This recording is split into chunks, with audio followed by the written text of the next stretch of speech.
Madam Clerk? Yes. This is to inform the general public that this meeting is being held in compliance with Section 5 of the Open Public Meetings Act, Chapter 231, Public Law 1975. The annual notice was emailed to the Star Ledger and filed in the Township Clerk's office on October 31st, 2019, and published in the West Orange Chronicle on November 7th, 2019. Councilman Guarino? Present. Councilman Krokoviac? Present. Councilwoman Matute Brown? Present. Councilwoman McCartney? Present. Council President Castellino. Present. Good evening. Welcome, West Orange, to our February 4th meeting. So already another month of 2020 has gone by. We're going to start tonight's presentations. We have two guest presentations here this evening, and tonight we're going to start with having our volunteers from the National Council of Jewish Women's Group coming down, the NCJW, making presentation for the National Teen Dating, Abuse, Awareness, and Prevention Month. So I'm going to ask Sharon Falcon, Melinda Udell, and Rita Marshall to please come down as we make this presentation.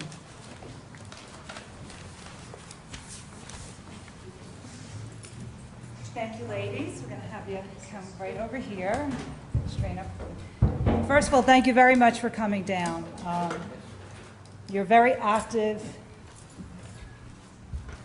volunteer group, giving your time to women in our community, especially with such a topic of teen dating abuse. And you've been working on this AWARE project for many years. So I'm going to read the proclamation, and then I'm going to ask you to tell a little bit about the organization and how residents in town can volunteer their time and how they can get involved. And all three ladies are part of our community. They're all residents of West Orange. So we thank you for all their service in advance.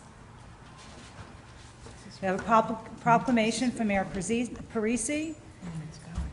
Whereas 1 in 3 teens in a dating relationship experience some form of abuse, physical, sexual, emotional, or verbal.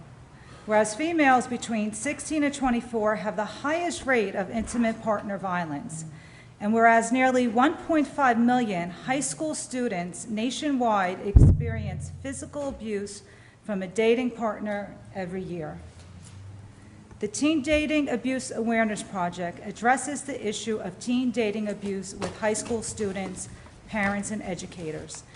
The Teen Dating Abuse Awareness Project seeks to educate about abuse in dating relationships by discussing the warning signs, how to break up safety, the role of friends, and what constitutes a healthy relationship. Now, therefore, be it resolved that I, Robert D. Parisi, Mayor of the Township of West Orange, New Jersey, do hereby proclaim February 2020 as National Teen Dating Violence Awareness and Prevention Month in the Township of West Orange. So thank you, ladies, and if you could give us an overall of, those are some very strong, and this is just a packet. Thank you. Those are some strong facts that were stated in this proclamation, and we'd like to have the opportunity. Good evening. My name is Melinda Udell, and I am chairperson of the Teen Dating Abuse Awareness Program, which is part of National Council for Jewish Women in Essex County. And I'm here tonight with other members of our program. As was stated before, TDAA is invited into high schools throughout the school year, throughout Essex County, to educate students on healthy relationships and to teach them the warning signs of verbal, emotional, physical, and sexual abuse. 1 out of 3 women, young women, and 1 out of 4 men, young men, will find themselves in an abusive relationship by the time they are out of their 20s. So abuse is an issue for all communities. February is National Teen Dating Violence Prevention and Awareness Month, and we are so thankful and appreciate this proclamation from the town of West Orange in recognition of the work that we do. So thank you so much. Thank you. Thank you.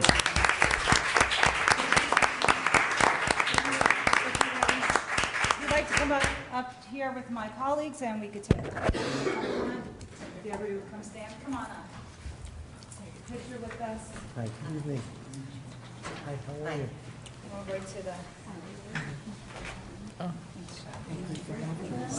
Up to the center row here.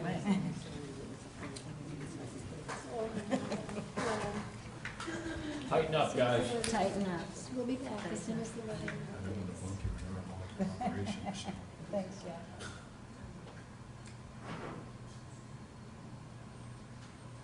Okay, perfect.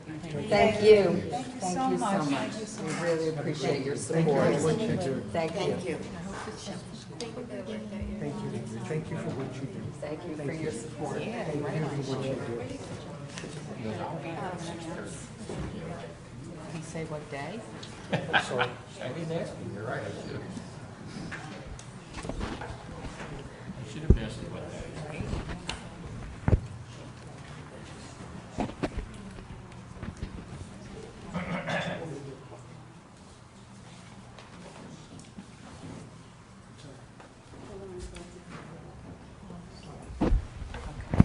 Ladies, thank you very much.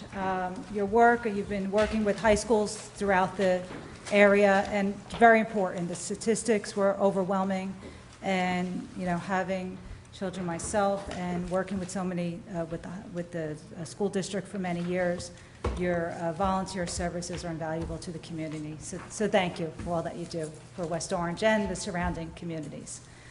Next, I'd like to call up Camille Lorenzo to the podium to make a presentation on Pleasant Valley Productions.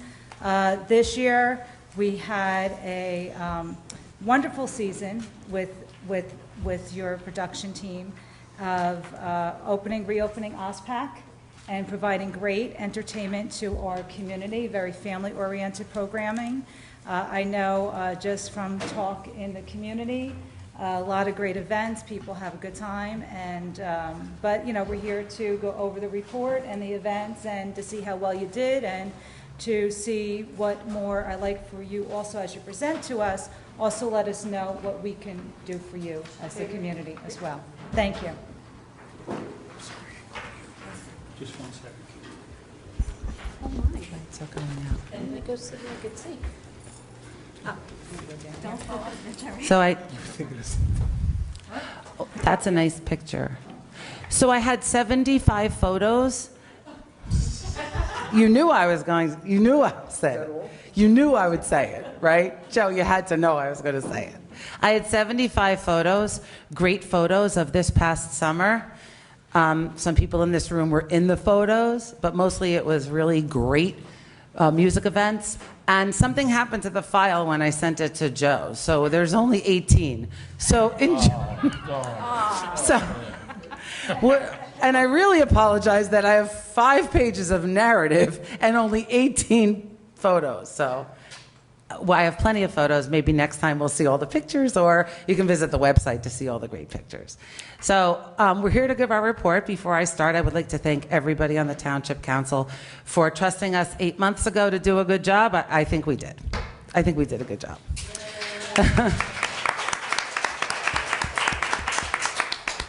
Good evening. On behalf of Pleasant Valley Productions and our Board of Trustees and our mighty volunteers, I am happy to report on our progress at OSPAC these last 8 months.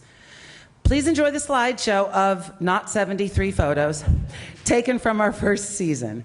They are not in any particular order, but pay attention and you may see yourself in a photo or two, or maybe not. Almost immediately following our agreement with the township last May, we plowed into the work at OSPAC. When I use the word we, I am referring to a group of volunteers known as PVP. Our initial goal was to prepare the facility for a summer of community events. We reached out for help, utilizing many of our resources and relationships we have established over our years' experience in the performing arts to create a season of entertainment. We exhibited at the West Orange Street Fair in an effort to engage the community and let them know of our plans for OSPAC. The first event, Latin Night, was produced by the West Orange Hispanic Association. The event featured live music by several bands, a DJ, and beautiful cultural dancing and food.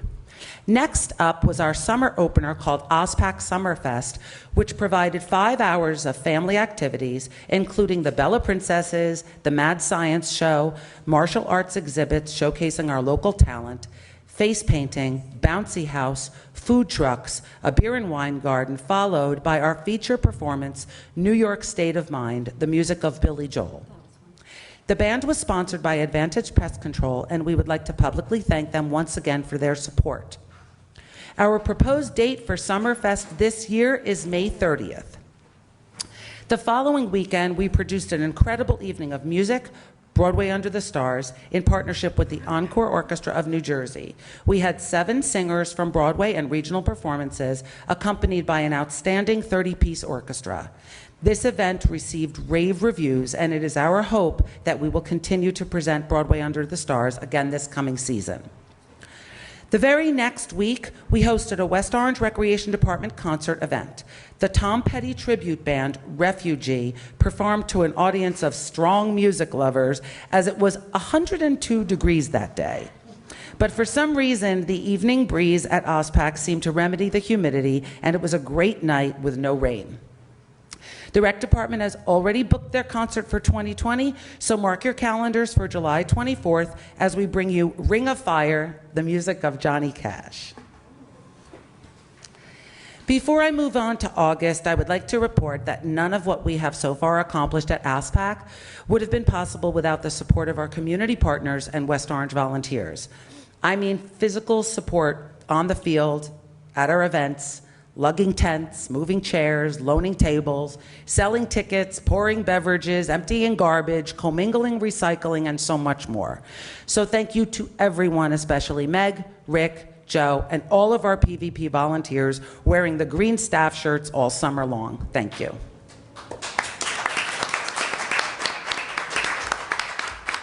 We were very busy in August presenting our first full production at OSPAC, Hair, the Tribal Rock Musical. We ran the show for 4 consecutive nights and got very lucky with no rain-out performances. Everyone loved it, and audience members made a point of saying how very cool it was to see such a professional-style show at an outdoor venue with food trucks and beverages. One person said, "It's like Broadway, but in the park." We would like to thank Columbia Bank and the West Orange Rec Department for your support of our community theater production. We are super excited to announce our 2020 production title as soon as licensing is confirmed, so please stay tuned for more information and audition dates. The West Orange Community Band concert was scheduled for August 21st, but unfortunately was moved to Liberty Middle School due to rain.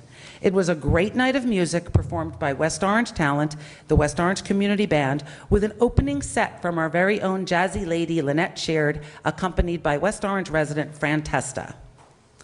Our final performance in August featured the professional dance company Free Space Dance from Montclair, showing the final performance of their summer program.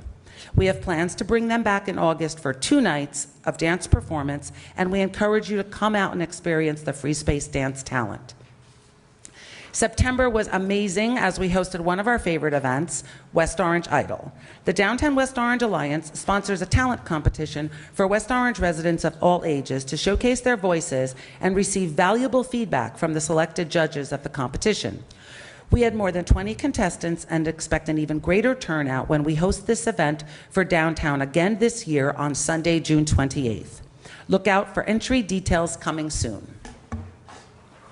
The following week, we co-produced a music event called Carl Brister's Love and Unity Festival. The lineup of talented artists was terrific, and it featured the music of West Orange resident Carl Brister. We closed out our season with a fun-filled fall festival, which was co-produced by the Downtown West Orange Alliance and featured field games, arcade games, pumpkin races, a pie baking contest, DJ music, food provided by the West Orange Rotary Club, and a lot of very happy faces on the many children who came out to enjoy the day. Soon after that, the outdoor lights and lighting truss were struck and stored inside for the winter, and it got us thinking about our off-season programming. With a group of talented performing artists, it seems such a waste to take the winter off, although I personally wouldn't mind because I am so very tired.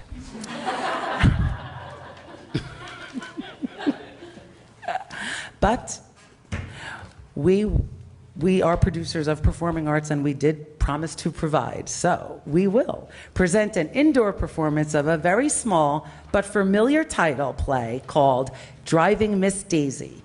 Some of you may remember the movie with Jessica Tandy and Morgan Freeman. If you've been hiding some talent and you are a seasoned actor, please consider coming out to audition on February 10th and 11th. There is limited seating for this performance, but we will present it 2 consecutive weekends in April. The following weekend, we plan to present a brand new musical piece written as Theater for Young Audiences. It will be presented as a workshop, staged reading, and we will have special invitations for elementary age students. New to OSPAC this coming summer will be our teen workshop company production of Peter Pan Jr. This production will be open to ages 12 to 18. Our teen production and our protege program are part of PVP's longtime commitment to educating young performers and fostering interest in the backstage element of the performing arts. For more information on our protege program, you may visit our website. So many of you have reached out to talk about the cool things happening at OSPAC. Actually, today I got an email from someone at The Point, just to mention that the townhouse community up at The Point is thrilled with the new programming at OSPAC. I just wanted to say that. However, they reached out and asked for us to have a community-wide garage sale. I have not responded. I have to talk to my board first. But everybody's got great ideas for OSPAC. Programming and operating expenses are very high. And while we worked some magic in 2019 by tapping into our well of resources through our performing arts relationships, we now must count on financial support from local businesses, corporate donors, and potential grant opportunities in order to move forward with our plans for this summer at OSPAC. Performing arts funding is always challenging. Ticket sales almost never cover production and operating costs, and that's when tickets cost $50 each. You can imagine how off balance the income is when your admission is $10, and in most cases at OSPAC, $0. There's a really good reason why the playbill at Paper Mill Playhouse has 6 pages of donors listed, because it is donations that keep their doors open and their music playing. So please, help keep the music playing and spread the word. OSPAC is a wonderful place to gather together as a community and enjoy some great shows and events. In closing, thank you again to all who have supported our work, and we will see you at OSPAC.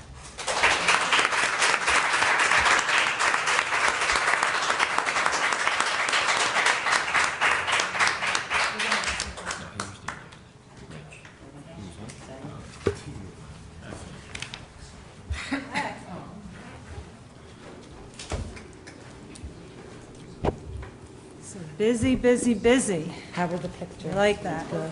Excellent.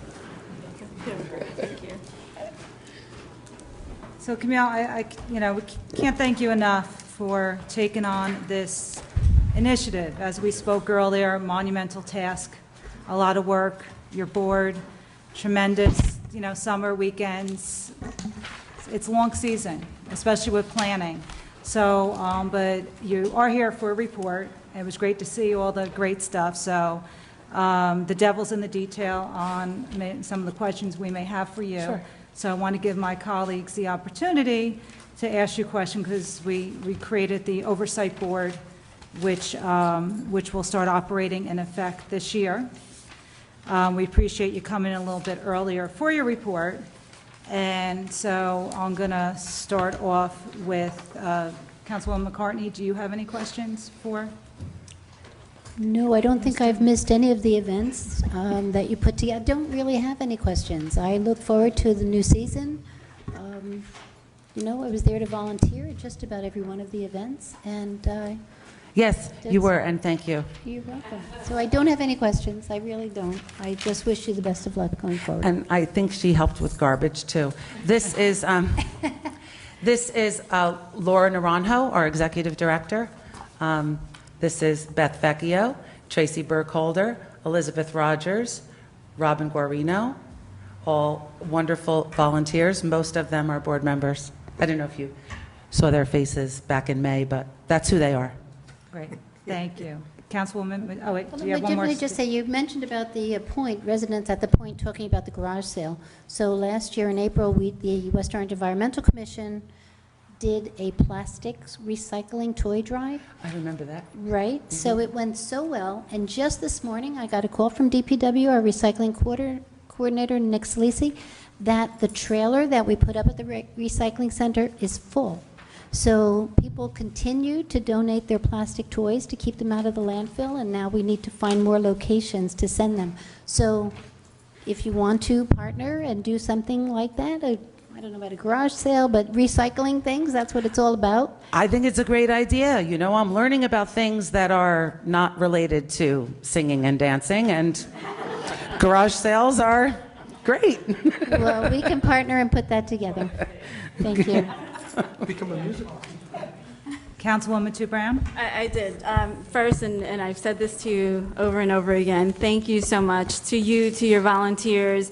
I know it sounds like all, theaters and under the sun, stars, and wonderful musical productions that you put forth, but you're also cleaning toilets, which you did not say, Yes, right? cleaning toilets. Yes. Well, Laura too. So And Beth too. there's a lot of nuances that happen behind the scene that if you don't take care of, you're not going to be able to put on the productions you do. So I can appreciate that. We took a tour early on, Michelle and I, Council President and I, before you started cleaning up, and it's just night and day in there. I did just a couple of clarifications. Particularly since you just introduced your board, can we just clarify that that's the board for the PVP? Oh, so that was actually, thank you so much, You're because I did want to clarify that. There's been a lot of conversation about the OSPAC board, and I just wanted to let everybody know that Pleasant Valley Productions has had a board of trustees in place since 2011, and this is the Pleasant Valley Productions board, not to be confused with the OSPAC board, which is a board of 5 members: the Township Council, West Orange Rec, DPW, Arts Council, right. Anyway, so I just wanted to clarify that. Thank you. Also, you mentioned the trellis, and I saw them in the picture, the big outdoor Trust. Right, Truss? the truss that holds the lighting. Truss. Yeah. Truss, T-R-U-S-S. truss. Can you just talk a little bit about what the process was to dig all those things out and So, lighting? Sure. So the lighting truss must be put up and struck every season to save it. It had been many years ago, and I only know this because I'm a West Orange resident, so I've been attending things at OSPAC for years, but years ago it had been damaged. So it gets installed at the beginning of the season, May, and it gets struck after our last event in October. So it is put up, Department of Public Works takes care of having the unit itself installed. And so that unit, that lighting truss, is installed, and then it's our responsibility to bring the rigging company in to actually rig and focus all the front of house lights. At the end of the season, because there's no focus involved, it's an easier strike because the lights can just carefully be taken down and placed in an area where we store them for the winter. And DPW assists with that? DPW definitely assists with the strike, yes. And I do also want to just take a moment to thank DPW, the Department of Public Works, because this is volunteer for them to do.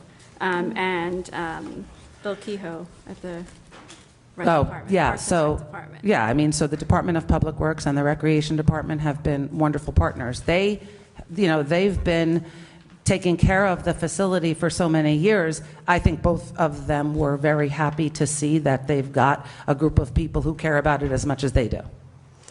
And with respect to the programs that you were talking, these are planned programs. This is not something that has already been scheduled. Well, anything that is planned are the things that we have already spoken about. Anything that we haven't spoken about are potential programming. Okay. Like, for instance, one of our greatest events last season was our Broadway Under the Stars.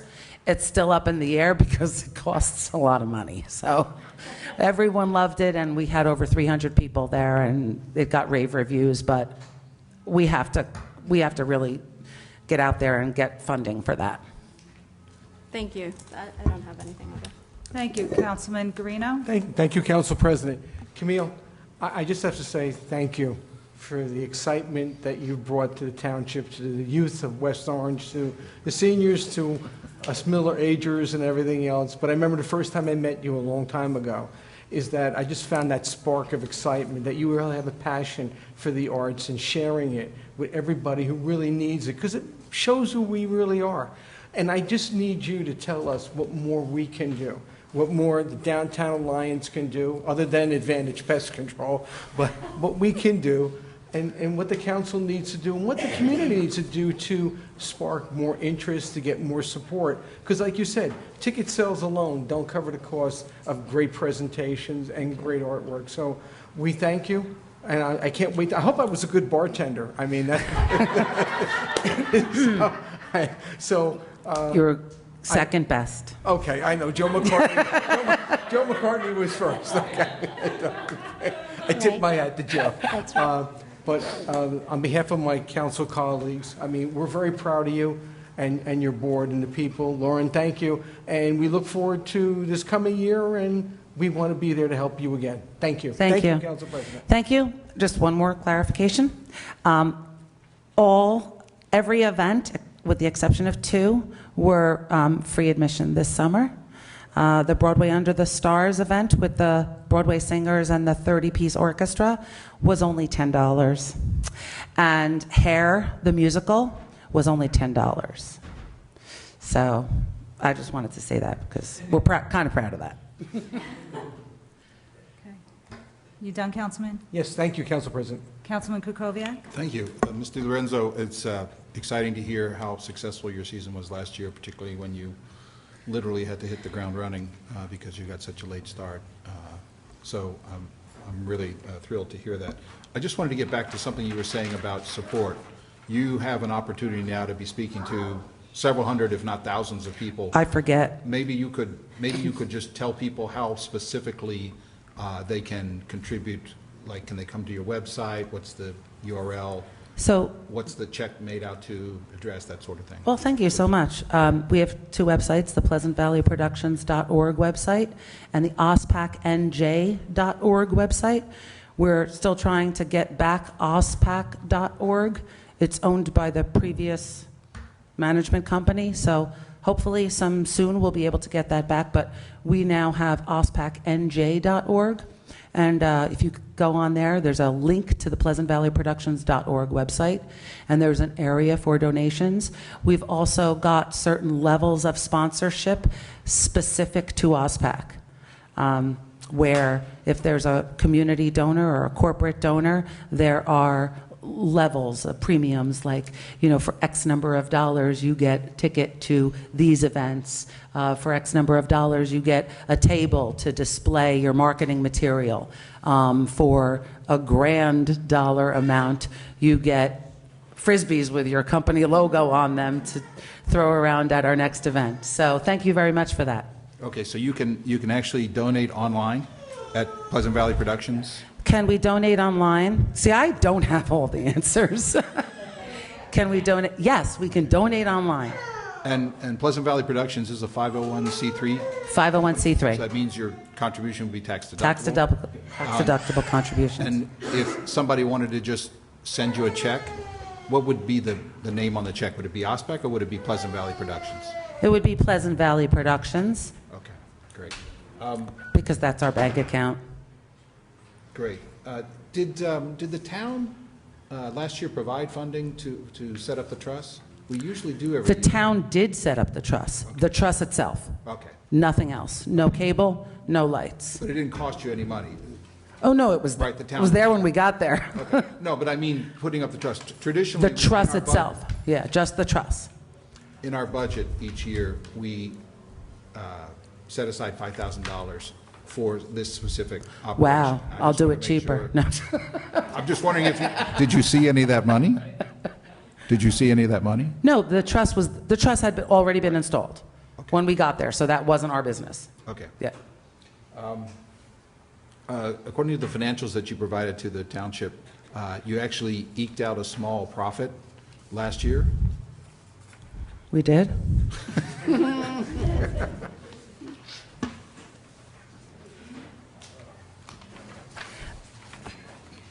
Okay. Yes. Okay. Small is Yes. the operative word. Yes. Well, maybe you could, yeah, can you state what, I was just yeah. going to ask how you managed to do that. Were there certain things that you did, certain things you didn't do? Yeah, I mean, there are many things we did to keep costs down this summer that we'll never be able to do again. I mean, I'm saying it on camera that we all kind of made a lot of personal donations to OSPAC this summer. Everybody on this board sort of put all of our own money and all of our own in-kind donations into getting the place started. The first event, the Mad Science Show, he was amazing. Yes. 3 of the 73 photos were of the mad scientist. He was fantastic. He had a group of about 30 kids around him with dry ice and all kinds of experiments, right? Her husband. So things like that.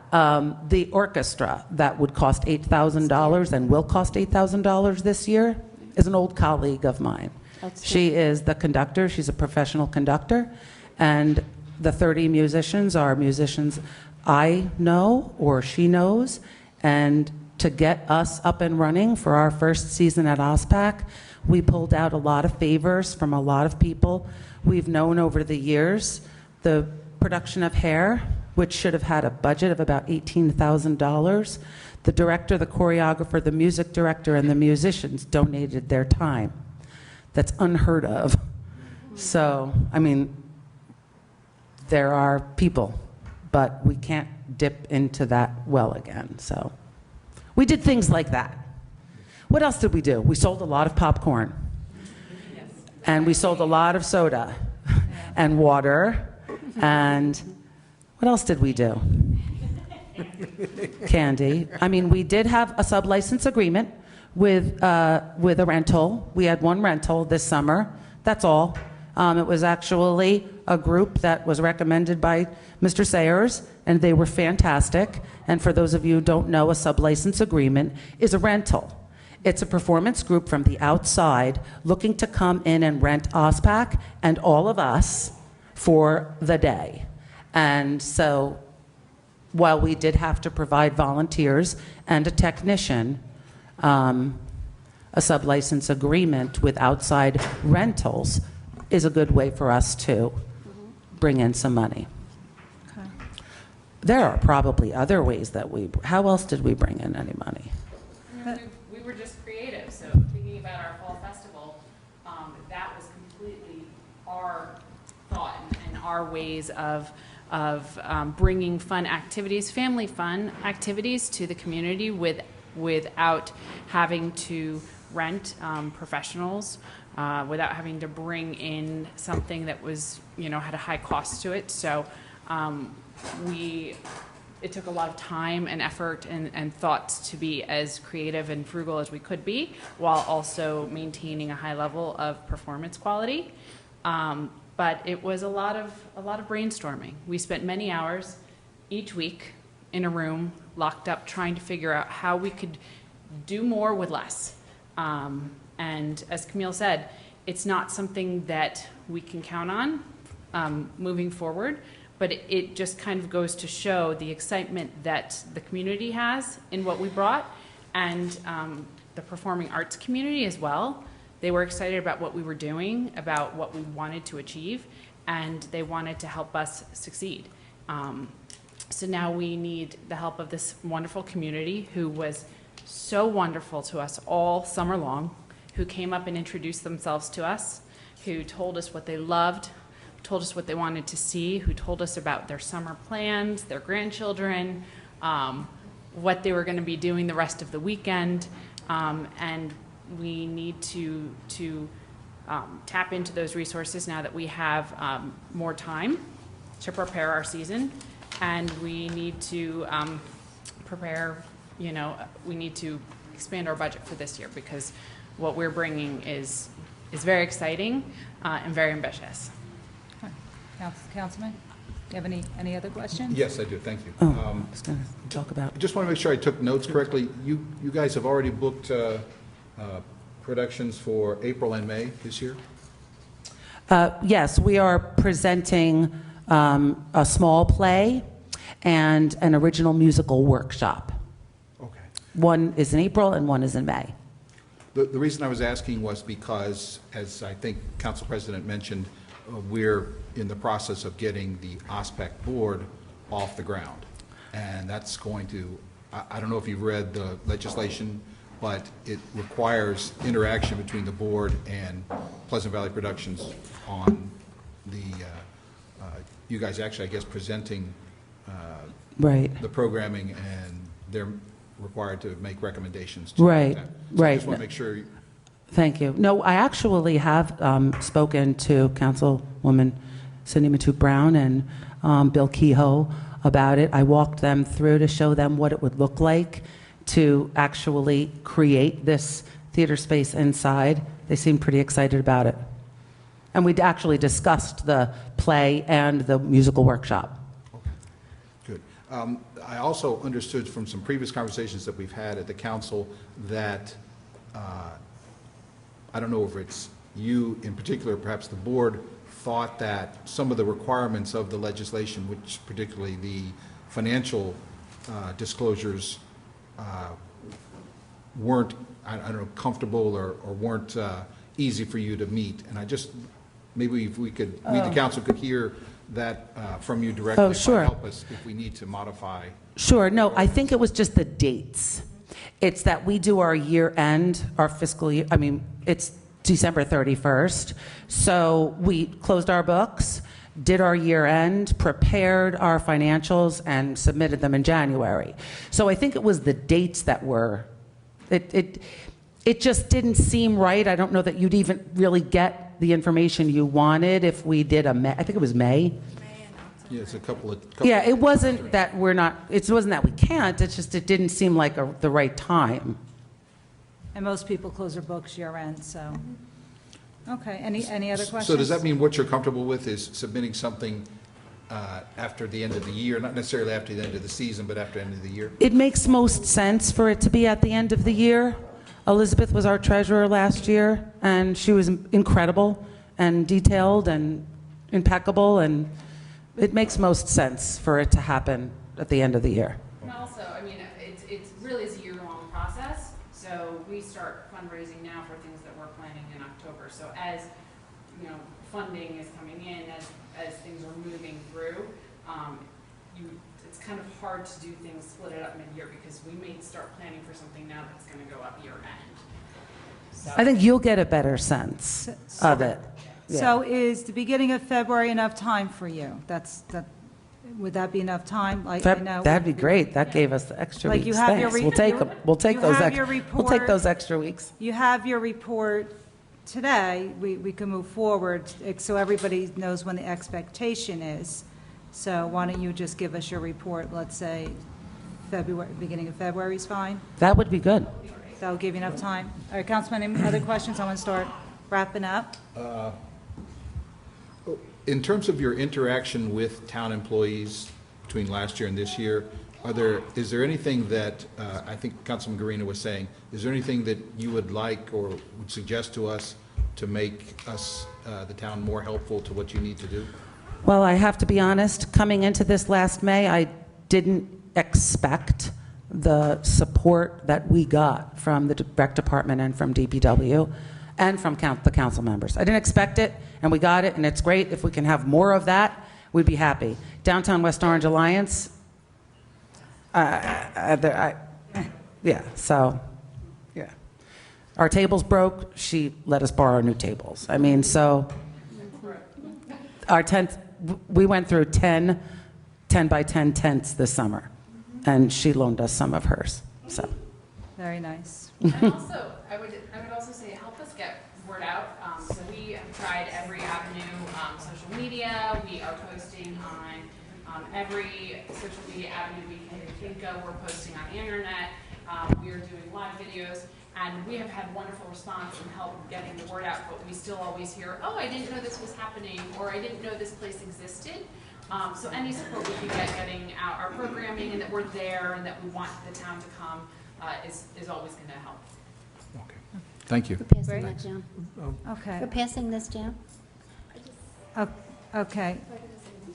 Oh, I want to get wrapped up, so let me just let me say my comments, and maybe you guys could jump in. Yes, it is. Checks are rolling in already. Checks are rolling in already. Thank you, Councilman. Thank you, Councilman. That's why I wanted to be sure I could actually contribute tonight. Thank you. Basically what we heard this evening is great programming. We're starting to move forward, but funding. We're hearing about funding, and I know we've had conversations in regards to, in regards to sponsorship programs, which was a little light on the report. We're hoping you could get more sponsors Yeah, in. it was light. Where's sponsorships?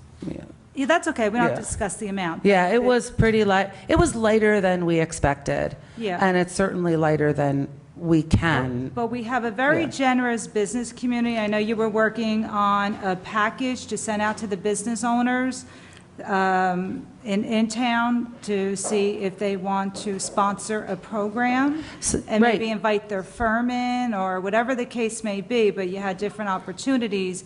Where you at with that packaging? Are So you we able put- to get that out We to them? put together a very brief, because people don't like to read pages and pages all about, performing arts programming. So we put together a very brief, who are we? What do we want for the OSPAC community? What do we want to give the township?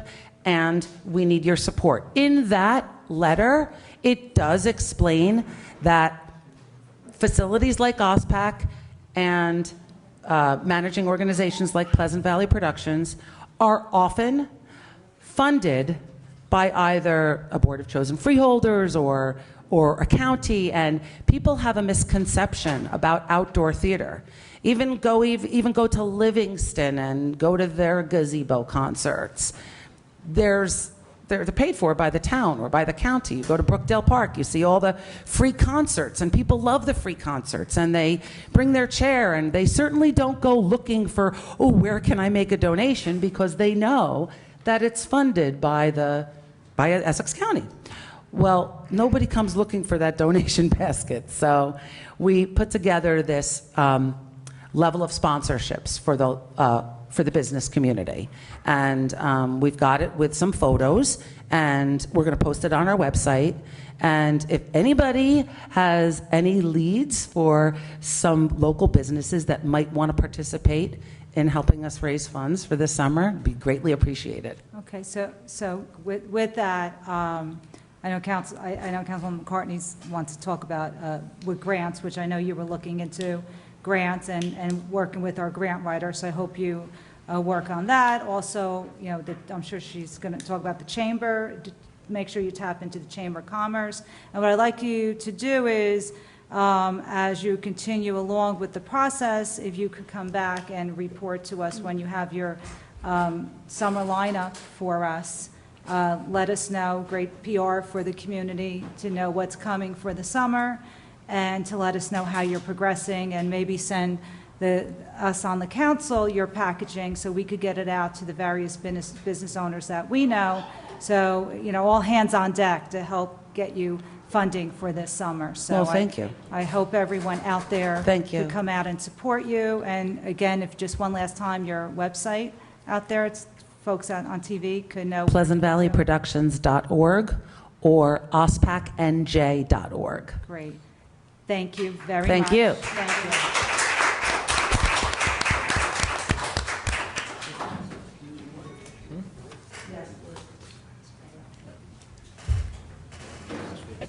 Yeah, get their board. This is for the board members. Yeah, just have all your board members come up and actually, yeah.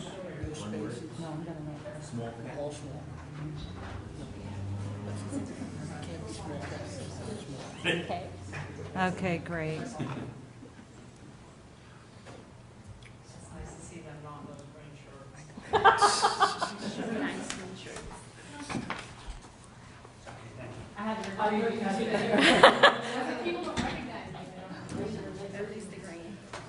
Thank you very much, ladies, for coming in. Thank you.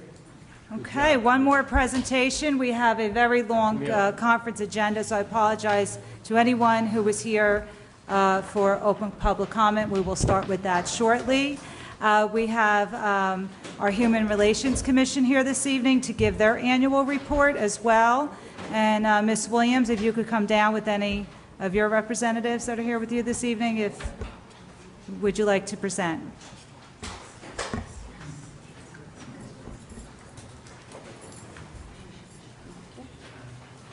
Great. Thank you.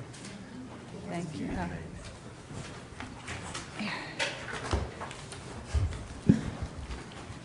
Good evening. Tammy Williams, Chairwoman of the West Orange Human Relations Commission, Hillside Avenue.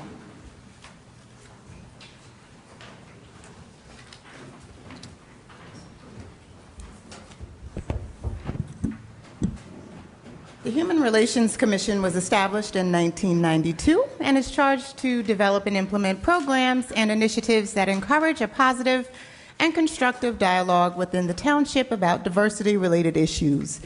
The Commission encourages the inclusion of all people and is involved in community-building tasks and strategies that enhance and sustain respect among different groups. Through the years, the HRC has played an integral role in fostering diversity within our community, and this annual report captures the activities of the HRC in 2019. The HRC meets on the fourth Mondays monthly at 7 p.m. in Town Hall Room 109. Meetings are open to the public, and residents are encouraged to attend meetings and to become actively engaged. The annual budget is $5,100. The HRC hosted or participated in over 20 events in 2019 and expended the majority of budgeted funds with an ending balance of $133.02. This was an increase of 7 additional activities from the previous year, as we added a monthly activity dedicated exclusively for our seniors called Senior Line Dancing. The following events were sponsored or supported by the HRC in 2019. Our annual Mlk Celebration was held on January 21st, 2019. Hosted by the township, our Dr. Mlk Jr Day Celebration was held at Liberty Middle School, located on Kelly Drive. The keynote speaker was Micheline Davis.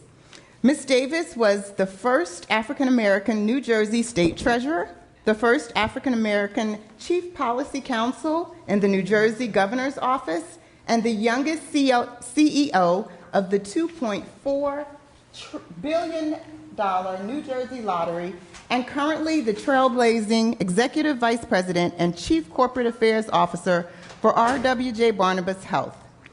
The 2019 MLK honorees were former Councilman Victor Cirillo, Elmani Viney, Erica Brown Oliver, Willa Edgerton Chisler. Entertainment for the event included the UPAC Dance Troupe, the Newark Boys Choir, local students Zarina Stewart and Alexis Simon, and the St. Matthew Liturgical Dance Choir from St. Matthew AME Church of Orange. A light continental breakfast was served to all in attendance, and the event was attended by over 300 guests. In March, we were invited as recipients of the Good Neighbor Award. Federated Church of Livingston, the oldest church in Livingston, New Jersey, presented our mayor, Robert Parisi, and the West Orange Human Relations Commission for their efforts, which are inclusive of everyone in the community, and our efforts to celebrate diversity. Federated Church of Livingston actively aligns itself with groups that promote the inclusion of all people and awarded us with a Good Neighbor Award. Commissioners, friends, and family attended services at Federated Church and accepted this award. We also participated in the annual St. Patrick's Day Parade. We held on March 28th a Unite Against Hate panel discussion.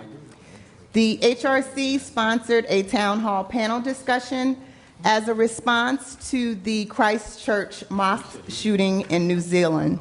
Panelists included Ronald Rowe, Rabbi Tobin, Muhammad Abbasi, Reverend Dr. Carolyn Patterson, Pastor Douglas Adams, and Commissioner Reverend Miguel Hernandez. An informative discussion ensued that exposed the need for further conversations about religious tolerance and acceptance within our own community as believers. On May 15th, we participated in the Haitian flag raising. Residents of Haitian descent gathered on the steps of Town Hall to celebrate their Haitian Independence Day and celebrate their cultural identity. This was the second celebration, engaging participants from neighboring communities as well. We also participated in the June 1st Street Fair. We also participated in the God, Science, and Arts program held at Holy Trinity Church. We held a Know Your Rights session on July 26th in conjunction with the West Orange Hispanic Foundation, Councilwoman Cindy Batut Brown. We hosted at Holy Trinity Church an informative session for our Hispanic community to know your rights and how to deal with ICE. On August 13th, we celebrated the Dominican flag raising here again at Town Hall. On December 6th, we hosted our senior line dancing holiday party. This was our first senior line dancing holiday party held at the Rena House. Last year, every month on the first Friday of each month, the HRC hosted senior line dancing with our seniors at the Rena House. We had different instructors come in and do line dancing with our seniors. We had donations from different restaurants. We had the food catered. We had our West Orange Mountaineer mentors, as well as college students from Essex County College come in, decorate the Rena House, as well as help serve our seniors and just have a good time partying with them. We also were able to receive donations of gingerbread houses from Jacob Walther of Blueprint Capital. Each of our seniors were able to receive a gingerbread house, as well as our volunteer students. Council members also stopped by to visit and greet our seniors. The HRC also maintains a Facebook page. People can search at WOHRC to find the page easily. We have a very active Facebook page. The page is monitored by myself as chairwoman, by our secretary, Shannon Gatton, as well as Asmaret Gabermichael. The commission seeks to partner with township organizations to raise awareness about diversity-related issues in an effort to continue to foster the goodwill and cooperation that West Orange is recognized for. We realize that we are not a perfect town and that there is always more that can be done. The HRC would like to thank the township, all departments, employees, citizens, and especially the appointed members and volunteers who tirelessly support the work of the commission. United, we all continue to bridge the path toward diversity, acceptance, and respect among all West Orange residents and beyond. It has been a pleasure to serve as chairwoman of this commission for the past 4 years, and I look forward to continuing to serve our community in 2020. Thank you for the opportunity to serve. Thank you. Great.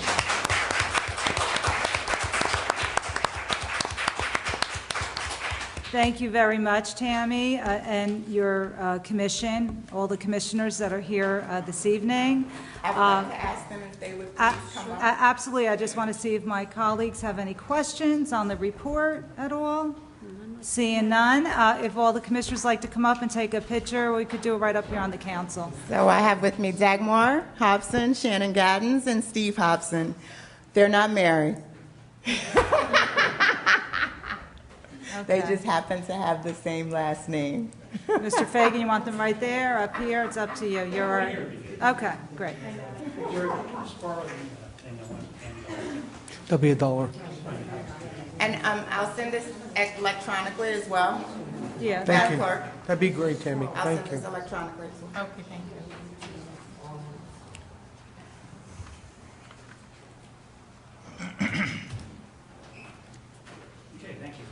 Thank you. Very, very nice. Thank you very much for coming down and all you do for our community. Thank you. A lot of volunteers in this here this evening, and we appreciate all those who take their time to serve West Orange. Next this evening, we have our update on redevelopment. Mr. Sayers, you're up to bat here. Yes, the updated numbers on redevelopment are there are 216 units rented as of today when I spoke to Mr. Diaz. And they're finishing up their Phase 2 project. They were before the planning board. They have, most of it has been approved, except they're making some changes, so they have to go back to get the changes approved. And once that's done, they'll be ready to go and move ahead with Phase 2. Okay, great. Any of my colleagues have any questions for Mr. Sayers this evening? Councilman Guarino? Yeah, just I know what his is. Go ahead. anything new on the potential sale of Phase 1? No. According to what he told me, there was nothing as of today. That's what he told me today. Is there anything new on the jitney operation down there? No, I mean, you know, like I said, there's not many people using it. You know what I'm saying? So we haven't, it hasn't been a big deal right now. Okay. Thanks. Councilman Guarino? Sure. Thank you, Council President. Mr. Sayers? Mr. Sayers, Mr. Gar, any movement on the relocation of the DPW garage and facility? There's no, I mean, we're still looking around on what we want to do, but we haven't figured out exactly what we're going to do yet. What's our time frame? What's the drop dead date for really getting them out of there? Well, it's going to depend on when they get approved for Phase 2 and when they're going to start Phase 2, because once they start Phase 2, they're going to need that property. So we're kind of looking around to see what we can figure out and how we're going to do it. But we're still actively out there looking. They have to Sure. give us at least a year's notice. Yeah, at least 1 year's notice. So we think we're, 3 to 6 months away from that. Okay. How long would you think it's going to take between the day of decision and day of operation? For what?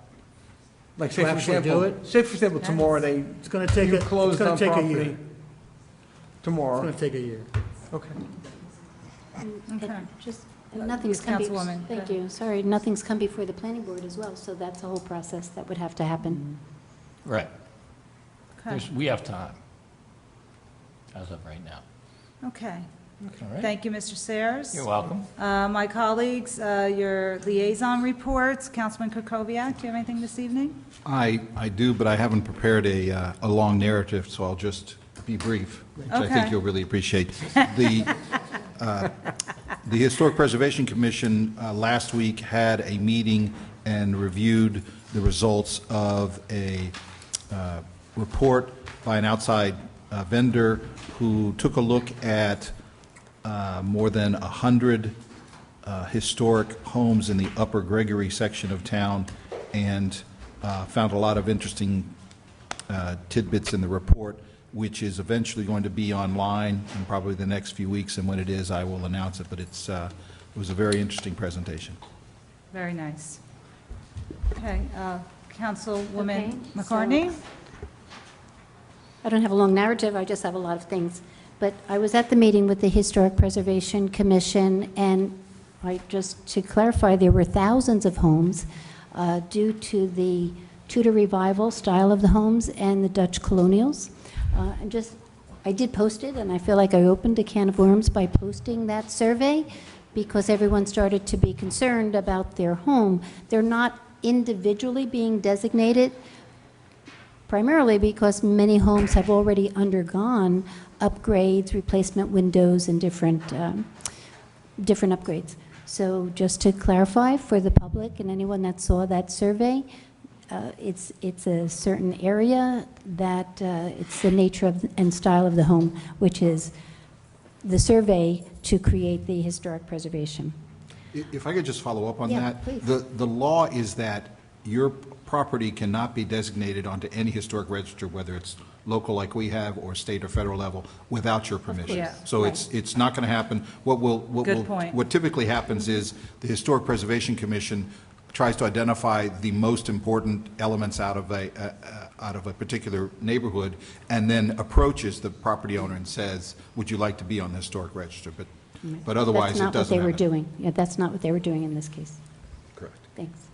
So we have two things coming up on the West Orange Arts Council. We're still in the midst of the film festival. So we invite everyone on Sunday afternoons at 2 o'clock up at the AMC Theater. This Sunday is the Black Mariah Film Festival, and it's also Thomas Edison's birthday on February 11th. So we have a little birthday celebration, plus the films that are a series of different short films that will be shown 2 o'clock on Sunday. So I invite everyone to attend. Plenty of cards up here. And former Chair Carol Black Lemon has been working on creating workshops so that for an exhibit on sharing our stories for Black History Month. That will start on Saturday, February 15th, and there's a reception this Saturday, February 15th from 4 to 8, but the exhibit will be till February 29th, 551 Valley Road. Everyone is invited to attend and visit the website, westorangearts.org. I don't know if you want to mention that. Tomorrow is the Chamber of Commerce Mayor's Breakfast at the Wilshire Grand, 8 o'clock. And West Orange Environmental Commission, busy agenda. I guess it's part of a resolution that's on our agenda right now for a Sustainable Jersey grant that we have just applied for. And members of the West Orange Environmental Commission have been working with the West Orange High School Sustainable Technology Director, Ryan Del Gercio, and instructors and students. And they're building, this is what the grant is, an innovative project. They're building what we're calling artificial floating islands. So working with the New Jersey American Water, they're going to sample the water at Vincent's Pond in Degnan Park. And working with Dr. Amy Rowe from Rutgers Cooperative, she will determine what plants will be planted on these floating islands. The students will build the structures. The roots from the plants will absorb pollutants that come out of the water sample. So it's a very exciting project, and the students are working on creating these structures. And that's the explanation of the Sustainable Jersey Grant. So that's Resolution 28-20 Yes, this it is, evening. and that's something we're working on right now. Thank you. Thank you, Councilwoman. Councilwoman Tu Brown? Well, my liaison presentation was just had by Camille, who did a wonderful job. I will never do that justice. So I'm glad that everyone was able to attend to listen to the wonderful progress that the volunteers at OSPAC have made. Looking forward to another great season, and I'll just reiterate, they need some assistance with funding, so make sure that you support them as well. And with respect to, bless you, with respect to the Municipal Alliance, there's also an ordinance on here that talks about changing the dates of the meetings. So they have not had another meeting since the last one when they discussed this. So I don't have anything further to address. Thank you. Thank you, Councilwoman. Councilman Guarino?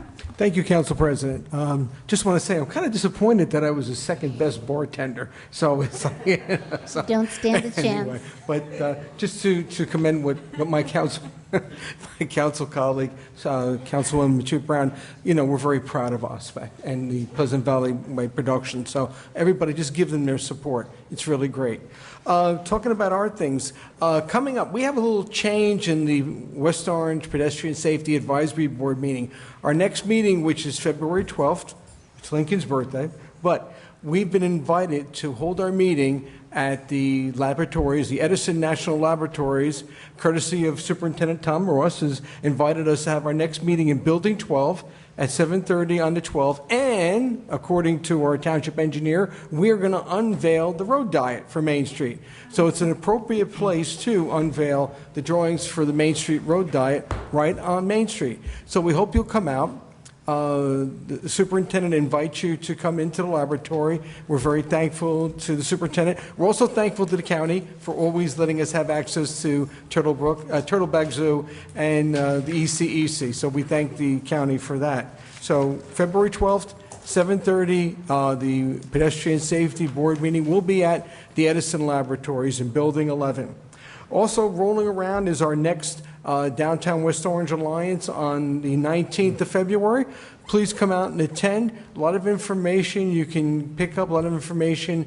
A lot of our members will share with you. Also, Executive Director Megan Brill will also explain to you 365. So that's something that every merchant should know. It's a great portal. It's a great website.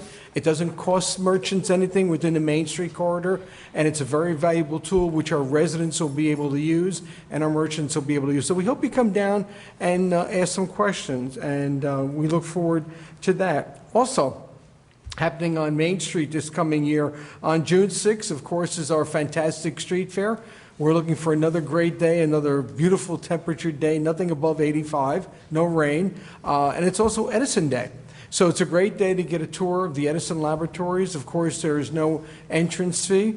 Come on down, and a lot of people haven't seen the Edison site. It's a fantastic thing. So come on down. It's open and it's free admission, and it's a great day for the street fair. See what's happening downtown, meet some of the new merchants, sample some great food trucks, some great merchants with great wares and accessories and businesses. So come on down and meet some new neighbors. It's always a great time. And also in June, up at OSPAC, will be Idol on June 28th. So look for announcements for that. Look for the upcoming restaurant week coming up. I'll let that to Council President Castellino talk about. And so we hope you turn out. And like I said, there's always something happening on Main Street. Thank you. Thank you, Council President.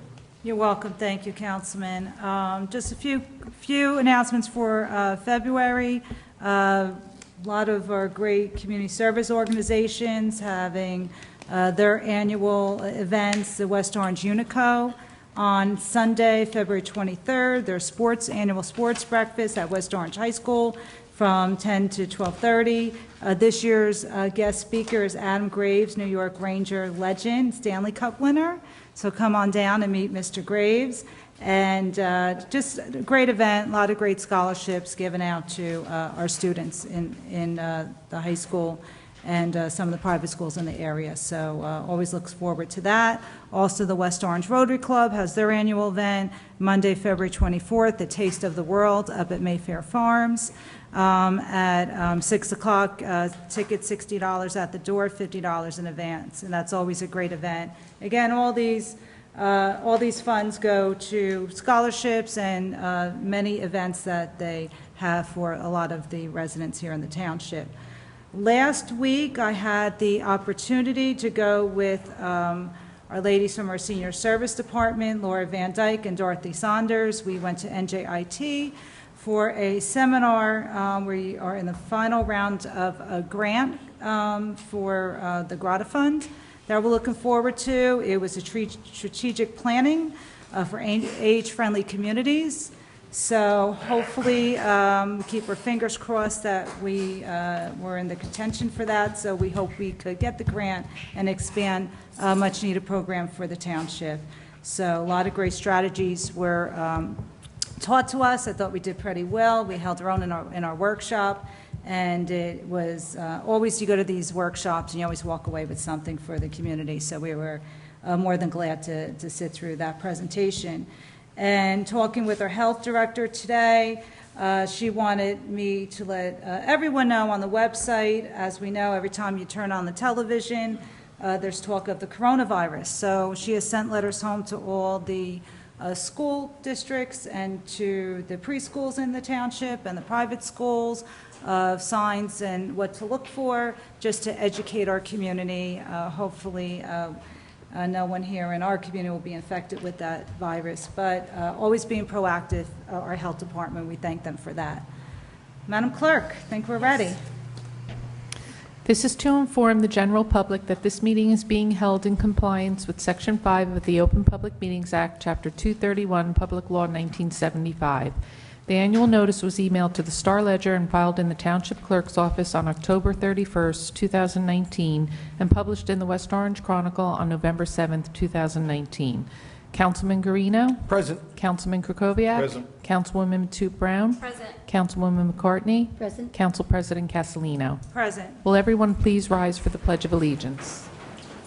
I pledge allegiance to the flag of the United States of America and to the republic for which it stands, one nation, under God, indivisible, with liberty and justice for all. The council is now in their public meeting. Okay, thank you, Madam Clerk.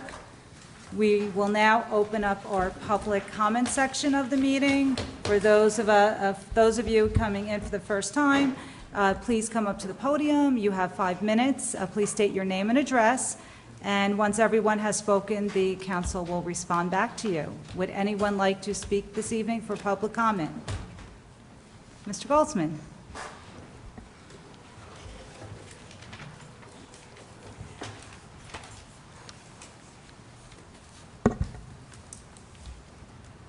Hey, Justin, how are you? Thanks, everybody. I appreciate it. So I'm here today. Could you to- state your name and address, Sorry. please? Justin Goldsman, 14 Moran Road. Thank you for allowing me the time to speak tonight. I'm here today asking you to consider and support a resolution adopting U.S. House Resolution 1384 and asking our federal representatives to also support the issue.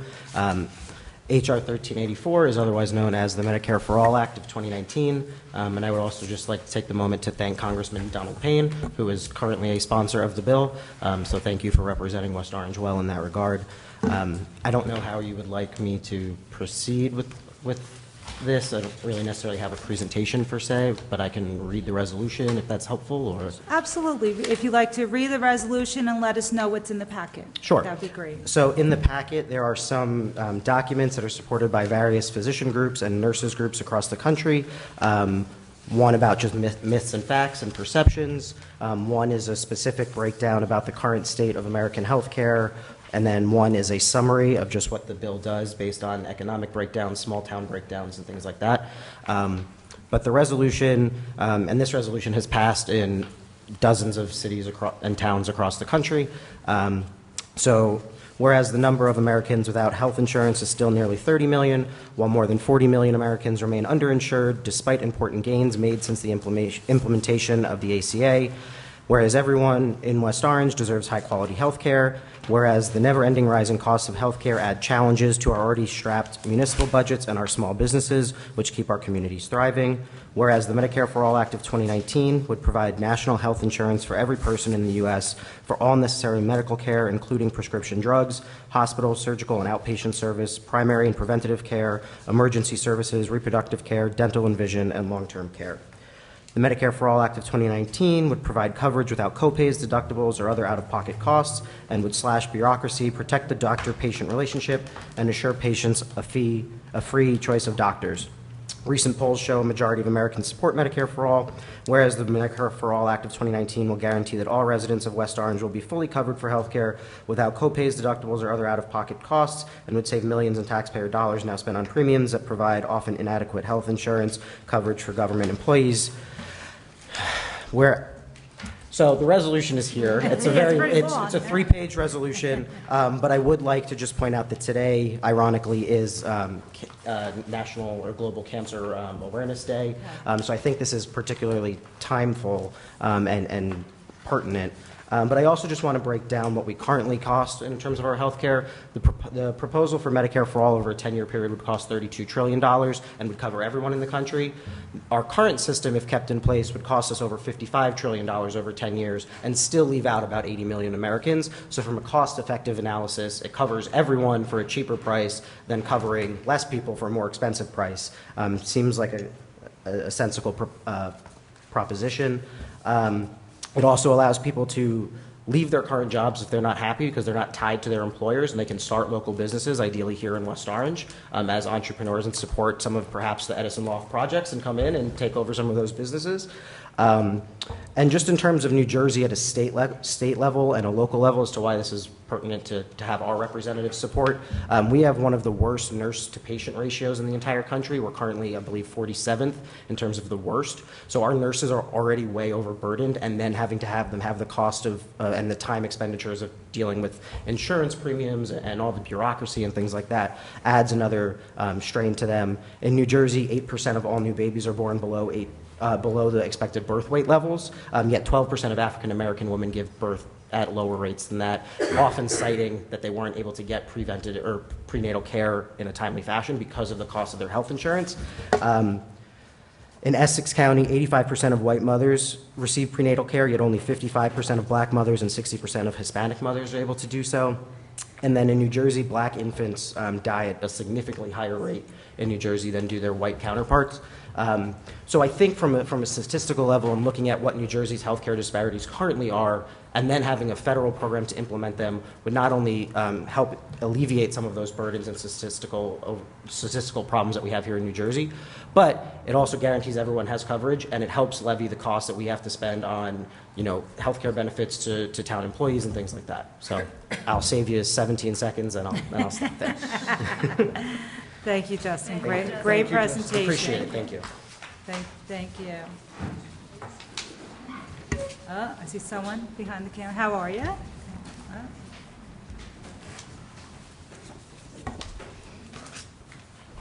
Good evening, esteemed council. My name is Kabir Myers.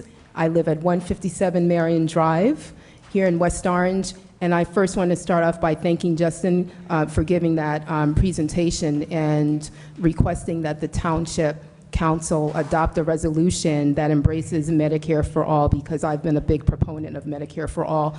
I believe that affordable health care, or health care in general, is a human right, as I believe that affordable housing is a human right. So that leads me to two requests that I will be speaking about this evening. And the first one is with regard to making the Township of West Orange a more age-friendly township. Councilwoman Castellino just mentioned the Grata Fund grant, and I think that that's awesome. My request is that that funding be made to implement an initiative similar to what the Township of South Orange recently initiated, which is called 2 Towns for All Ages. And I apologize for not making extra copies, but I'll pass this to the council for its review.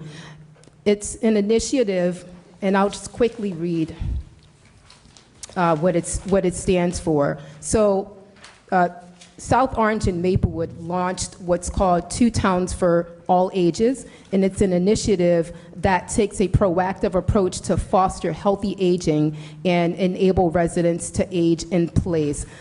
I want to grow old in the Township of West Orange. I love this township. I don't want to have to leave the township and move into senior housing because there isn't enough incentive for me to age in place. And I'm just hoping that the Grata Fund is used for an initiative similar to what the 2 Towns initiative, 2 Towns of All Ages initiative is like. I think that our seniors, our older residents, have made tremendous contributions to the Township of West Orange, and the very least that we can do is make this a town that's friendly to them and that provides them opportunities, more opportunities to age in place. So that's the first thing. The second thing that I would like the township to do, which has a little bit to do with housing and just comfort levels residing in the Township of West Orange, has to do with the West Orange Police Department's contract, MOU, with the Amazon Ring Company.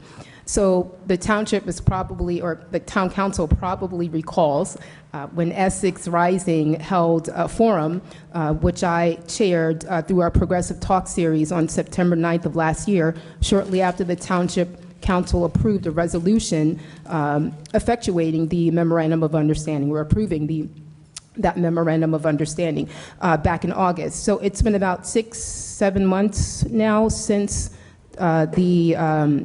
that contract has been in existence. I am asking if the township would follow up with the community on the effectiveness of that MOU. especially in light of Essex Rising's recent investigation, which I just mentioned, as well as in light of our Attorney General Graywall's recent directive banning the state's law enforcement from using facial recognition software. And Attorney General's reason for banning the software is to have a more sound understanding of the practices of the company that uses that technology, as well as a better understanding of any privacy issues associated with that technology. And as I said before, when I came before the esteemed council about the MOU with Amazon Ring, I'm not necessarily asking the relationship not to exist. I'm simply asking if the town, or I asked if the town would further investigate the civil liberties, issues that such a relationship could possibly implicate and bring to light. So I would love if Police Chief Abbott could give a presentation to the community, and if the township would invite him, the town council, I keep saying that, if the town council would invite him, put his presentation on a forthcoming agenda. To give a presentation. I should mention that Senator Markey of Massachusetts recently launched an investigation on the Ring surveillance, and he found a number of issues with it, one of which was that Ring has no restrictions on law enforcement sharing users' footage with third parties. Ring has no policies that prohibit law enforcement from keeping shared video forever. So there's a lot of outstanding issues there, and the same issues that our Attorney General had with the facial recognition software, I think, are inherent in the usage of the Ring surveillance. So I would just like a report back if possible. Finally, your time is up. Oh, thank you so much. Thank you so much, Thank Ms. you so Myers. much. Thank you. Would anyone else like to approach the council this evening? Ms. Hobson?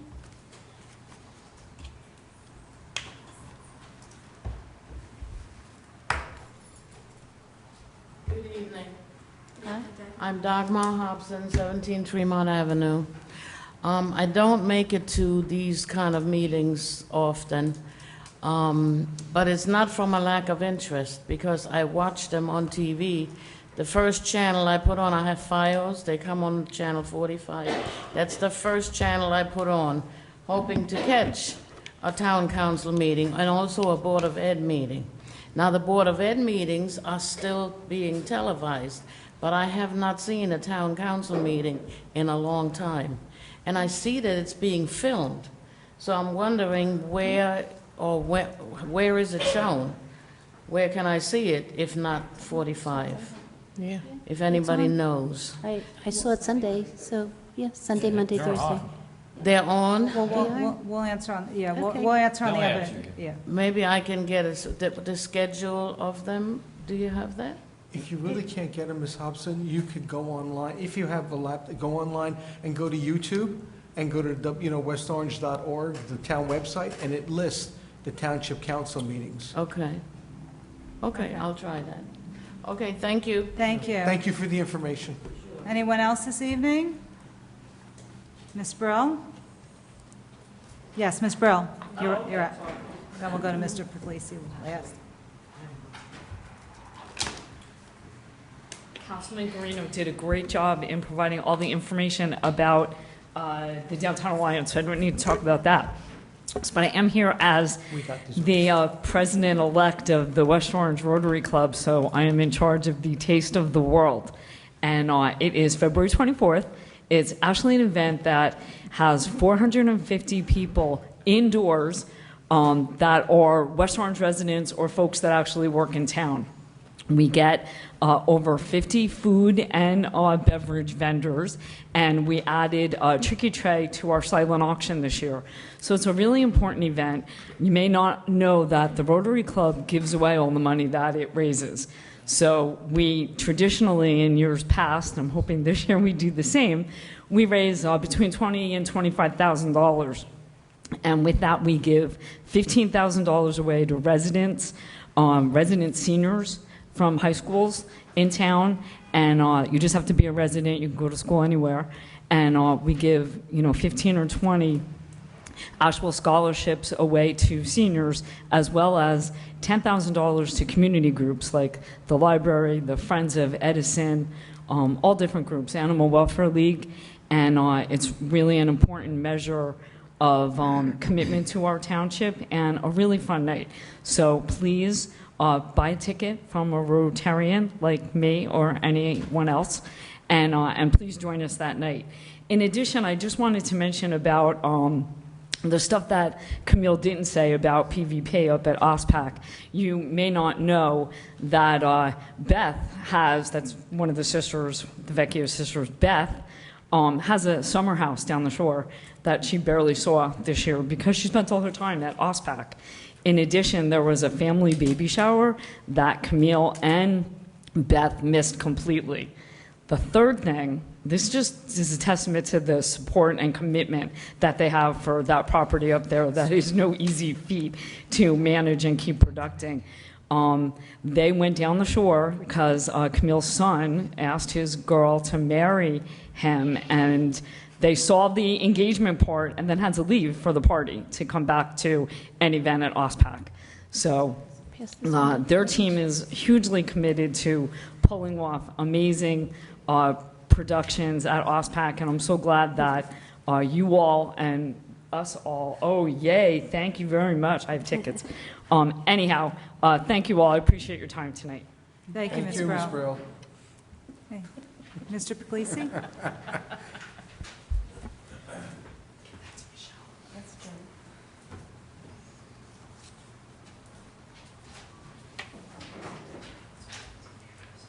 Good evening, Anthony. Hi. Hi, Anthony Puglisi, representing County Executive Joe DiVincenzo. Just two short reminders. Back in January, I mentioned the fact that the Essex County Recreation Open Space Trust Fund was making available $150,000 grants that did not have to be matched to the municipalities. That deadline is this Friday. If you've already submitted your application, that's great. If not, I just wanted to remind you. And then also, the county received a grant from the state of New Jersey to help promote the census. So again, a letter was sent to the mayor and the business administrator just requesting proposals. The object of the grant is not to actually conduct the census, but to raise awareness about the census, make the community aware of its importance. So if you do have some programs that you want to do or some activities, even if it's just putting something in a tax bill or something, you can submit that as part of the application, and that deadline is February 14th. I can't guarantee a certain amount because we only got a certain amount in the grant, and then based on the requests from the municipalities, we'll make the awards based on that. So again, February 7th for open space and February 14th for the census. Thank you very Thank much. you. Thank you. Would anyone else like to come address the council this evening? Okay, with that being said, I think I'm going to start off. Ms. Myers had mentioned age-friendly initiative. So I just want to update you because you'll be very happy to hear we're in the middle of this process. It's been an exciting time here in the township the past 2 years. We had started out getting a $10,000 grant from Partners in Health, which we had provided the funding to initiate a survey. As you could see on this South Orange Maplewood paperwork here, they had a survey which we collected data, and with that data we had all the information about housing, transportation. We needed to update communication lines of communications to the public, and need for more programming. So many great things came out. A lot of great data came out from the survey. That was a little over 2 years ago. Then this past year, last year we applied for another grant for Partners for Health that we were awarded for $100,000. And we were able to put in place our Senior Livabilities Coordinator, which is Ms.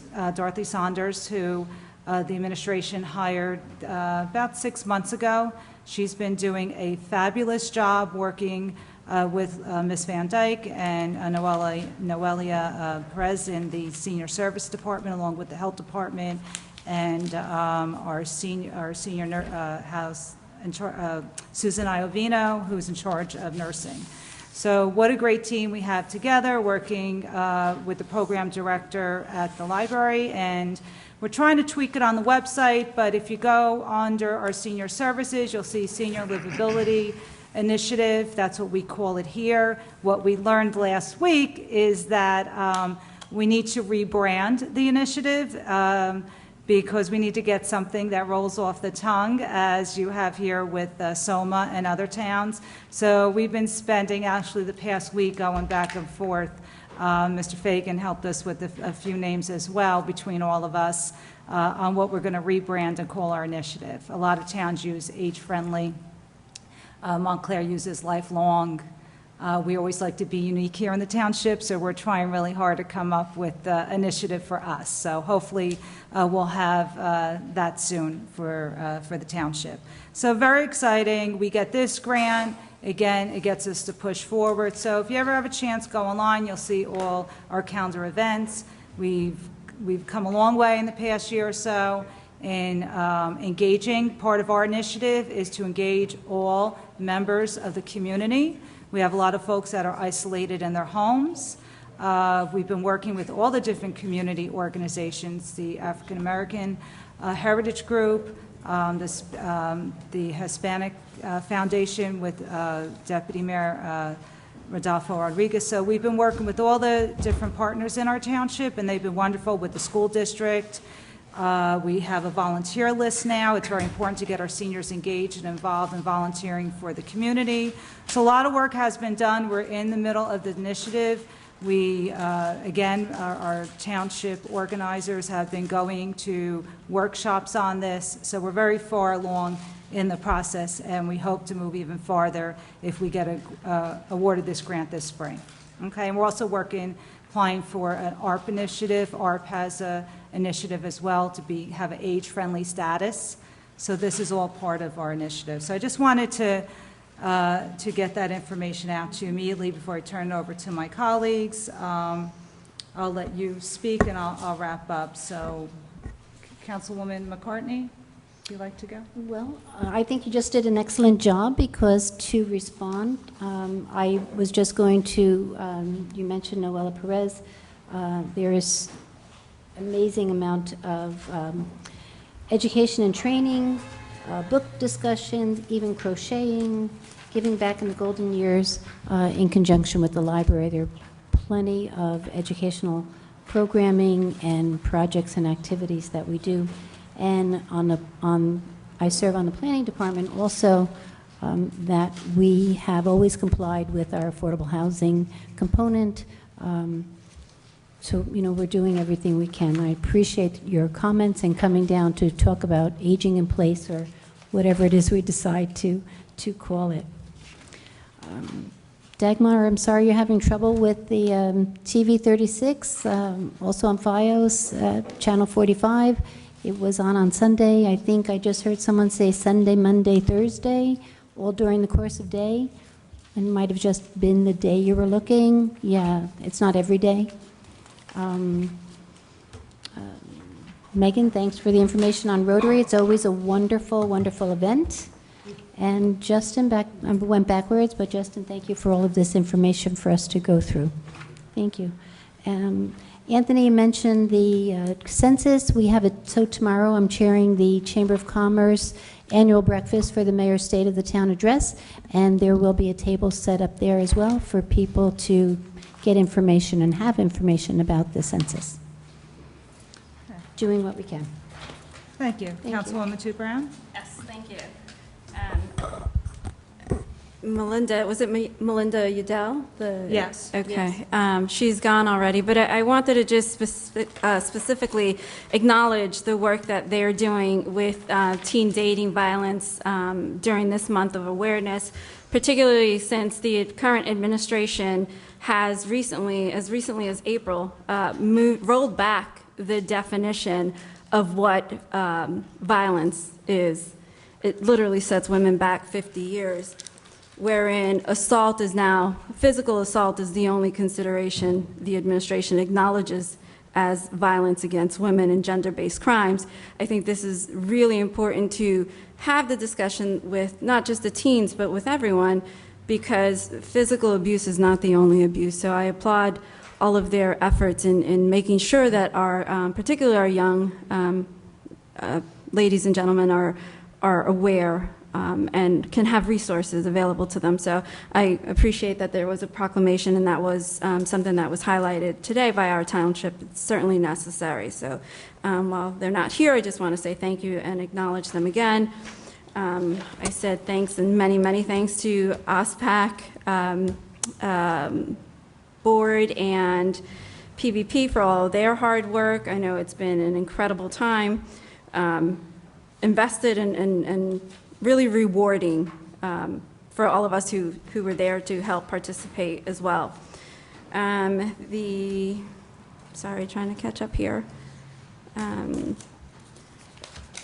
Justin, thank you for that presentation on the Medicare for All. I am looking forward to digging into the information. I mean, just glaring at me was the myths and facts.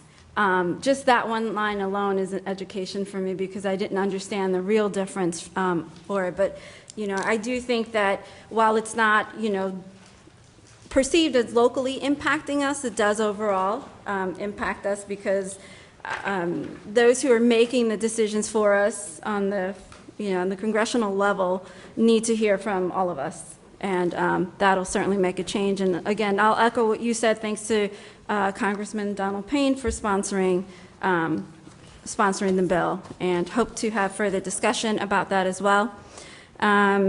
Ms. Kabira Myers, thank you for bringing up the MOU. You know that that was a point of contention for myself as well.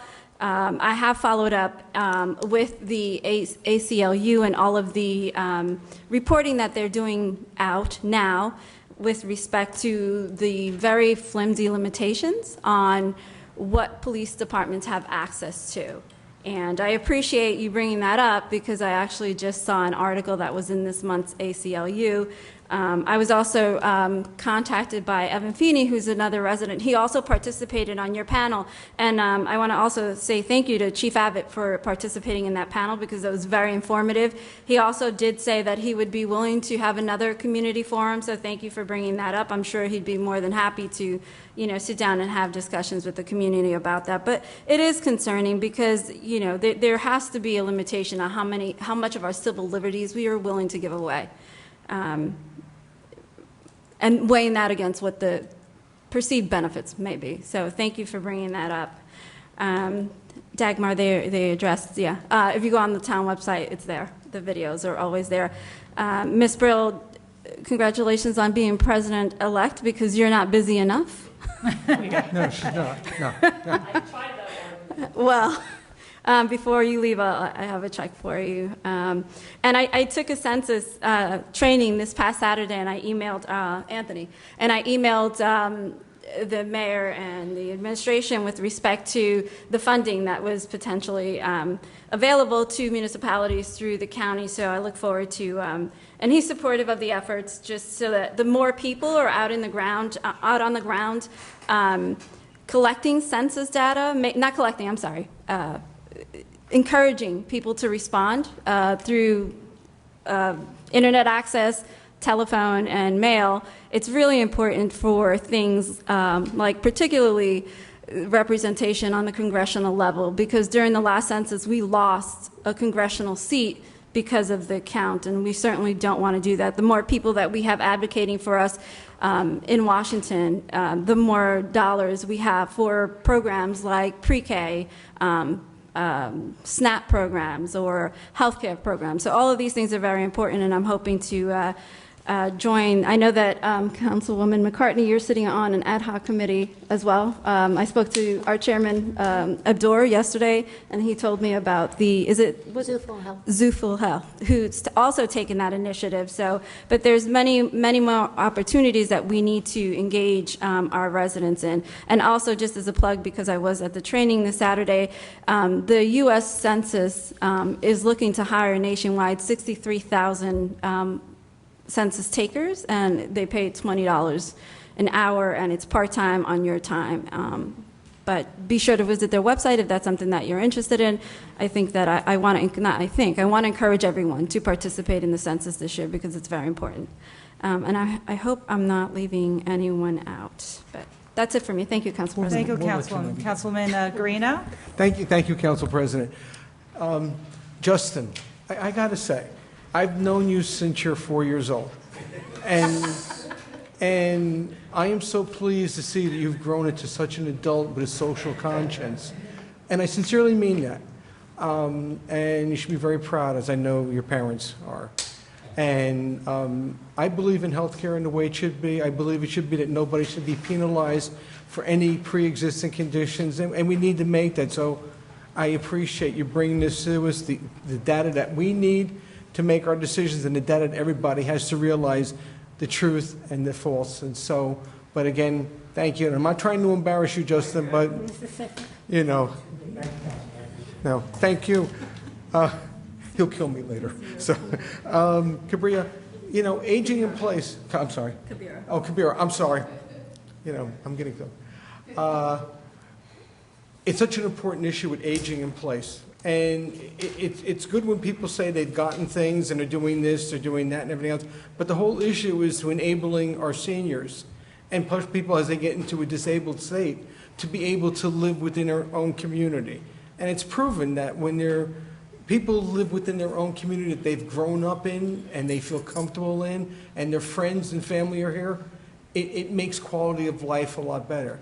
And that's our responsibility. So I can speak for my council members that our agenda is really to do whatever we can, whether through grants and development, but really to push the programs and to get the people that we need to help us on the state and federal level, and even within our own community, to make it affordable to stay within the Township of West Orange. This is what it's our responsibility. That's what we're responsible for. And it's good that you've brought this, and we need to keep bringing this up and not just talk about it. We got to do it. And hopefully we will. And I'm not going to go on what my council colleague said about with the ring and everything else. She said everything that there needs to be said, so I'm not going to go on about that. We all believe in the same thing in our civil liberties. So thank you for that.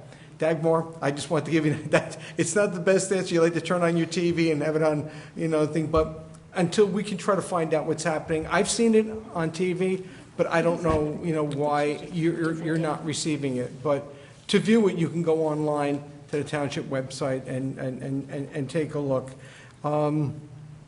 Justin, talk about that. Megan, congratulations, taking on another responsibility. That's, I'm sure the Brill family really appreciates that. But your efforts are for the Rotary, and the Rotary puts things back to scholarship, to our most important and vulnerable people are our students, who really can't get sometimes to where they really deserve to be because their families can't afford them to go on to college without any assistance. So organizations like the Rotary, like Unico and all that, enable our youth to really achieve their dreams. And it's important. So thank you for your efforts, and I'm sure Rick will thank you too later. So other than that, to go back, just to say, it's a member Unico. It's the 50th anniversary, too, of the passing of Brian Piccolo, so it's a very special year for Unico. You know, the annual community award is named in honor of Brian Piccolo, so this is the 50th anniversary of his untimely passing. And that's all I have to say, Madam President. Thank you. Thank you, Councilman. Councilman Kukoviac? Just thank you to each of our public comment speakers tonight. Thank you. Thank you. And I just want to wrap up with a couple things. Ms. Myers, I was at the thoughtful presentation you gave with Essex Rising, and talking with the chief after the fact. I know we had discussed in reviewing to see how the initiative goes for this year. So let's give him some time, and we'll bring him back, because we had asked him when we first passed it, and he was going to come back to us. But let's give him a little more time. I know time flies, but it hasn't been that long, I don't think, right? It's been a couple months now. So we'll bring him in. We'll talk to him. So, and we'll make sure we get a hold of you when we do that. Okay? But thank you for coming down. And any questions you have on the Aging in Place initiative, just let me know. I'll be more than glad to answer the questions for you. And that wraps it up. Thank you for all the speakers for coming down. Justin, I have to say, treat seeing you this evening. I'm not going to date you either. Yeah, your mom, we're long time, and your dad right here. So always impressive young man, and appreciate the information. And, it's a lot. I mean, when we look at these things, we make sure you hear them, and, some of us more than other are more in tune with what's going on nationally to that kind of detail. But when you bring it here, I'm safe to speak for my colleagues, we'll read it, because we're just not going to pass something without looking into the pros and cons, especially this tends to be a little partisan, and we are supposed to be a nonpartisan body up here. So we'll definitely look into it. But thank you, and it was great seeing you. And Ms. Hobson, one thing I'm going to just mention, if you look at the beginning, sometimes they show the schedule of what time everything is on. The schedule is online. The schedule is online too. But it's also on the TV if you wait long enough for the programs to go by.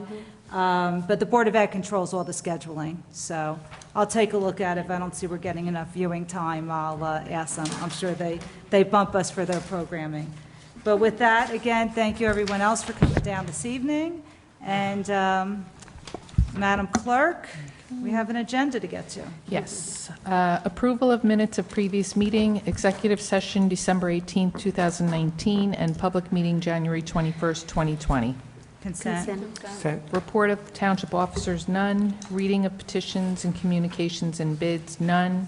Bills. Are there any questions on the bills? Consent. Resolutions. Are any resolutions being pulled this evening? Okay, we have a few resolutions this evening. I thank Councilwoman McCartney for mentioning 2820. Does anyone have any questions on any of the other ones, or does anyone need anything pulled this evening? Excuse me. Okay, I see none.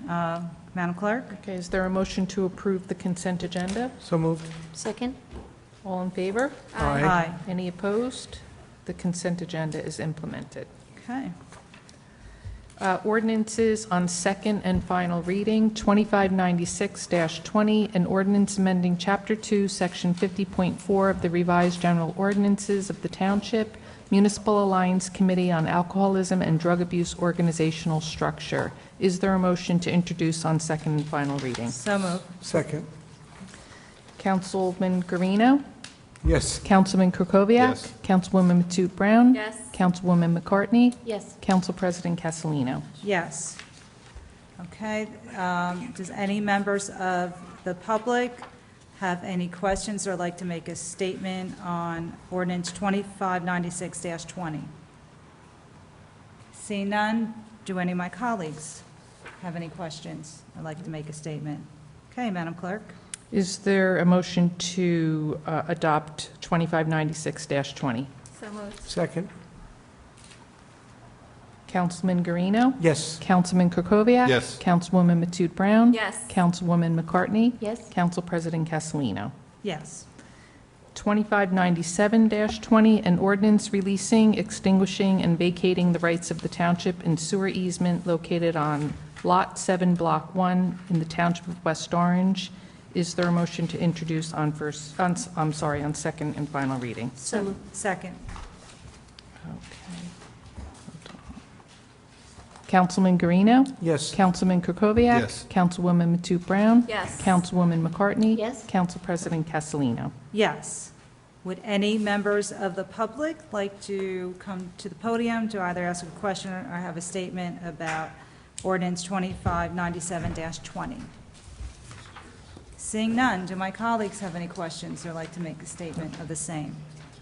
Okay, seeing none, Madam Clerk? Is there a motion to adopt 2597-20? So So moved. moved. Second? Councilman Guarino?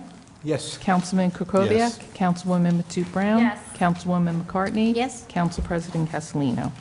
Yes. Okay. Okay. There are no ordinances on first reading. Pending matters, new matters, council discussion. Okay, do any of my colleagues have any questions for administration on pending matters at this point in time? Councilman Kukoviac. Mr. Sayers, I forgot to ask this to you during the conference agenda about the various prison properties in town. according to the town database, the Prismos hasn't paid their taxes for February 1st. I know they have the 10-day extension, but do you have any information about whether they're going to be delinquent or No, I going to be? didn't even know they didn't even pay their taxes, to be honest with you. Most taxpayers don't pay. Yeah, I'll check it out. I'll check it out tomorrow. And I Great. haven't heard anything Okay. about why they would, you know, they usually pay on time, but they usually wait till the end, like John said, they wait till the end of the 10-day period. Okay. Thank you. Okay. Anyone else? Okay, Councilwoman McCartney? I just wanted to say this before about good luck and safe trip to the West Orange High School cheerleaders heading to Disney for the national competition. Yes. So good luck. We wish them well. They have their send-off this evening. Right.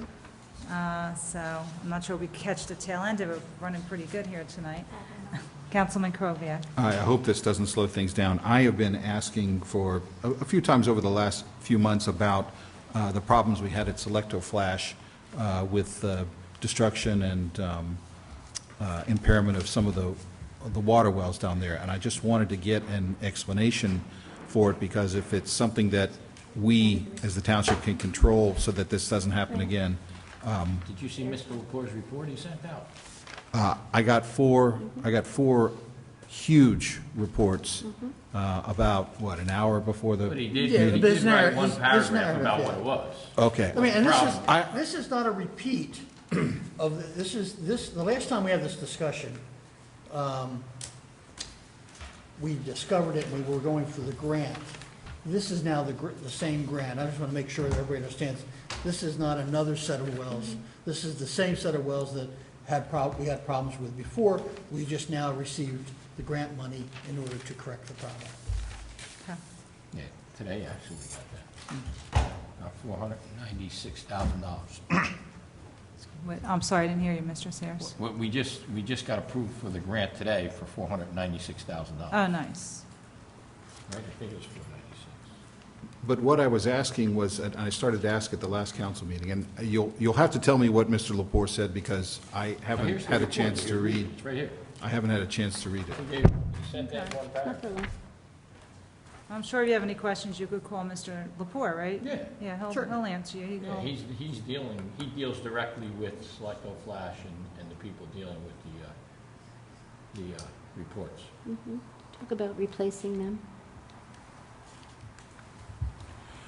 Well, again, I appreciate all of your efforts, but what I was trying to find out is who or what impacted these monitoring wells.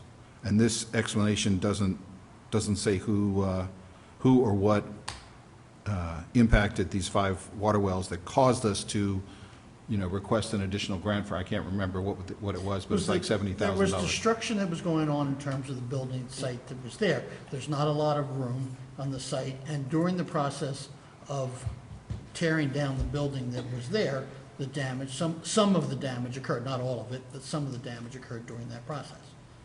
Okay. So is that something that we can learn from in the future if we're doing this sort of building tear down Yeah, we next to the monitoring wells, if I could just finish? Sure. Is there something we can do to try to protect them next time? We're now quite aware of where they are. We weren't aware where they were necessarily before. There was different people working on the site. Some of these go back into the late 80s when these wells were put in. So we're now quite well aware of the ones that we're aware of. Now, that doesn't mean that there may be something on the site that we don't know about, and we discover later on that there was one that needs to be replaced. I mean, we'll deal with that if that's the case. Well, The good news is it's not costing the township any money because we got the grant, and it's part of the process. You have these sites that are construction sites, and once you start, they've been empty for so long. The process of tearing down buildings does cause problems with existing structures alongside of it. It's just part of the nature of the business. No, I understand that, but I guess in retrospect, if we knew that the wells were there, and we did know that the wells were there, we would have protected them when we were tearing the building down. We might have been able to. You would hope. We may not have been able to, depending on where they were in relation to the building. How far under the ground they were. Would that show up on a survey? What's that? The wells, would they show up on the No. survey? No? No. Okay. I mean, I say no. If they were obvious, they might show up on a survey, but it's not something that a surveyor would go and do the research on to find out if there were wells on the site, and if so, where they were. Yeah. Okay. Anyone else? The only thing I add to that is, Yeah. Mr. Alpert will be there tomorrow morning. The bottom line is they're within days of getting a CO on a Valley Residential, and they already have a waiting list to fill the whole building. So it'll take several months, but that building is 100 units, as you recall. Once the CO is issued, the obligation by the township to pay $3 million, they'll have 55 affordable units and 45 market. So that'll really be a huge jump start on that new neighborhood that's been fallow, as we all know, for 35, 40 years. And then the last part will be the Selecto Flash site that we're looking forward to coming in with plans on, and that will also couple with Tompkins. We want affordable built on Tompkins. It's a property owned by the township. It's been, again, vacant for years. And so, you know, we're looking forward to that as part of our obligations under affordable housing. Actually, the grant we got today was $63,956. And that's to clean it up. Great. Okay. Okay. Everybody good?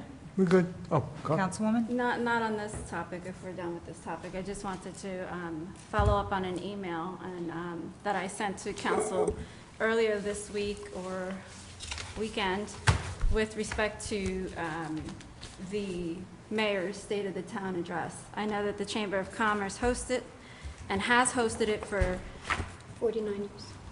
For 49 years. However, I am still going to ask for council discussion, and we don't have to do this evening, considering that tomorrow is the, and I will be there. I did request a day off. I did. My husband and I will be in attendance.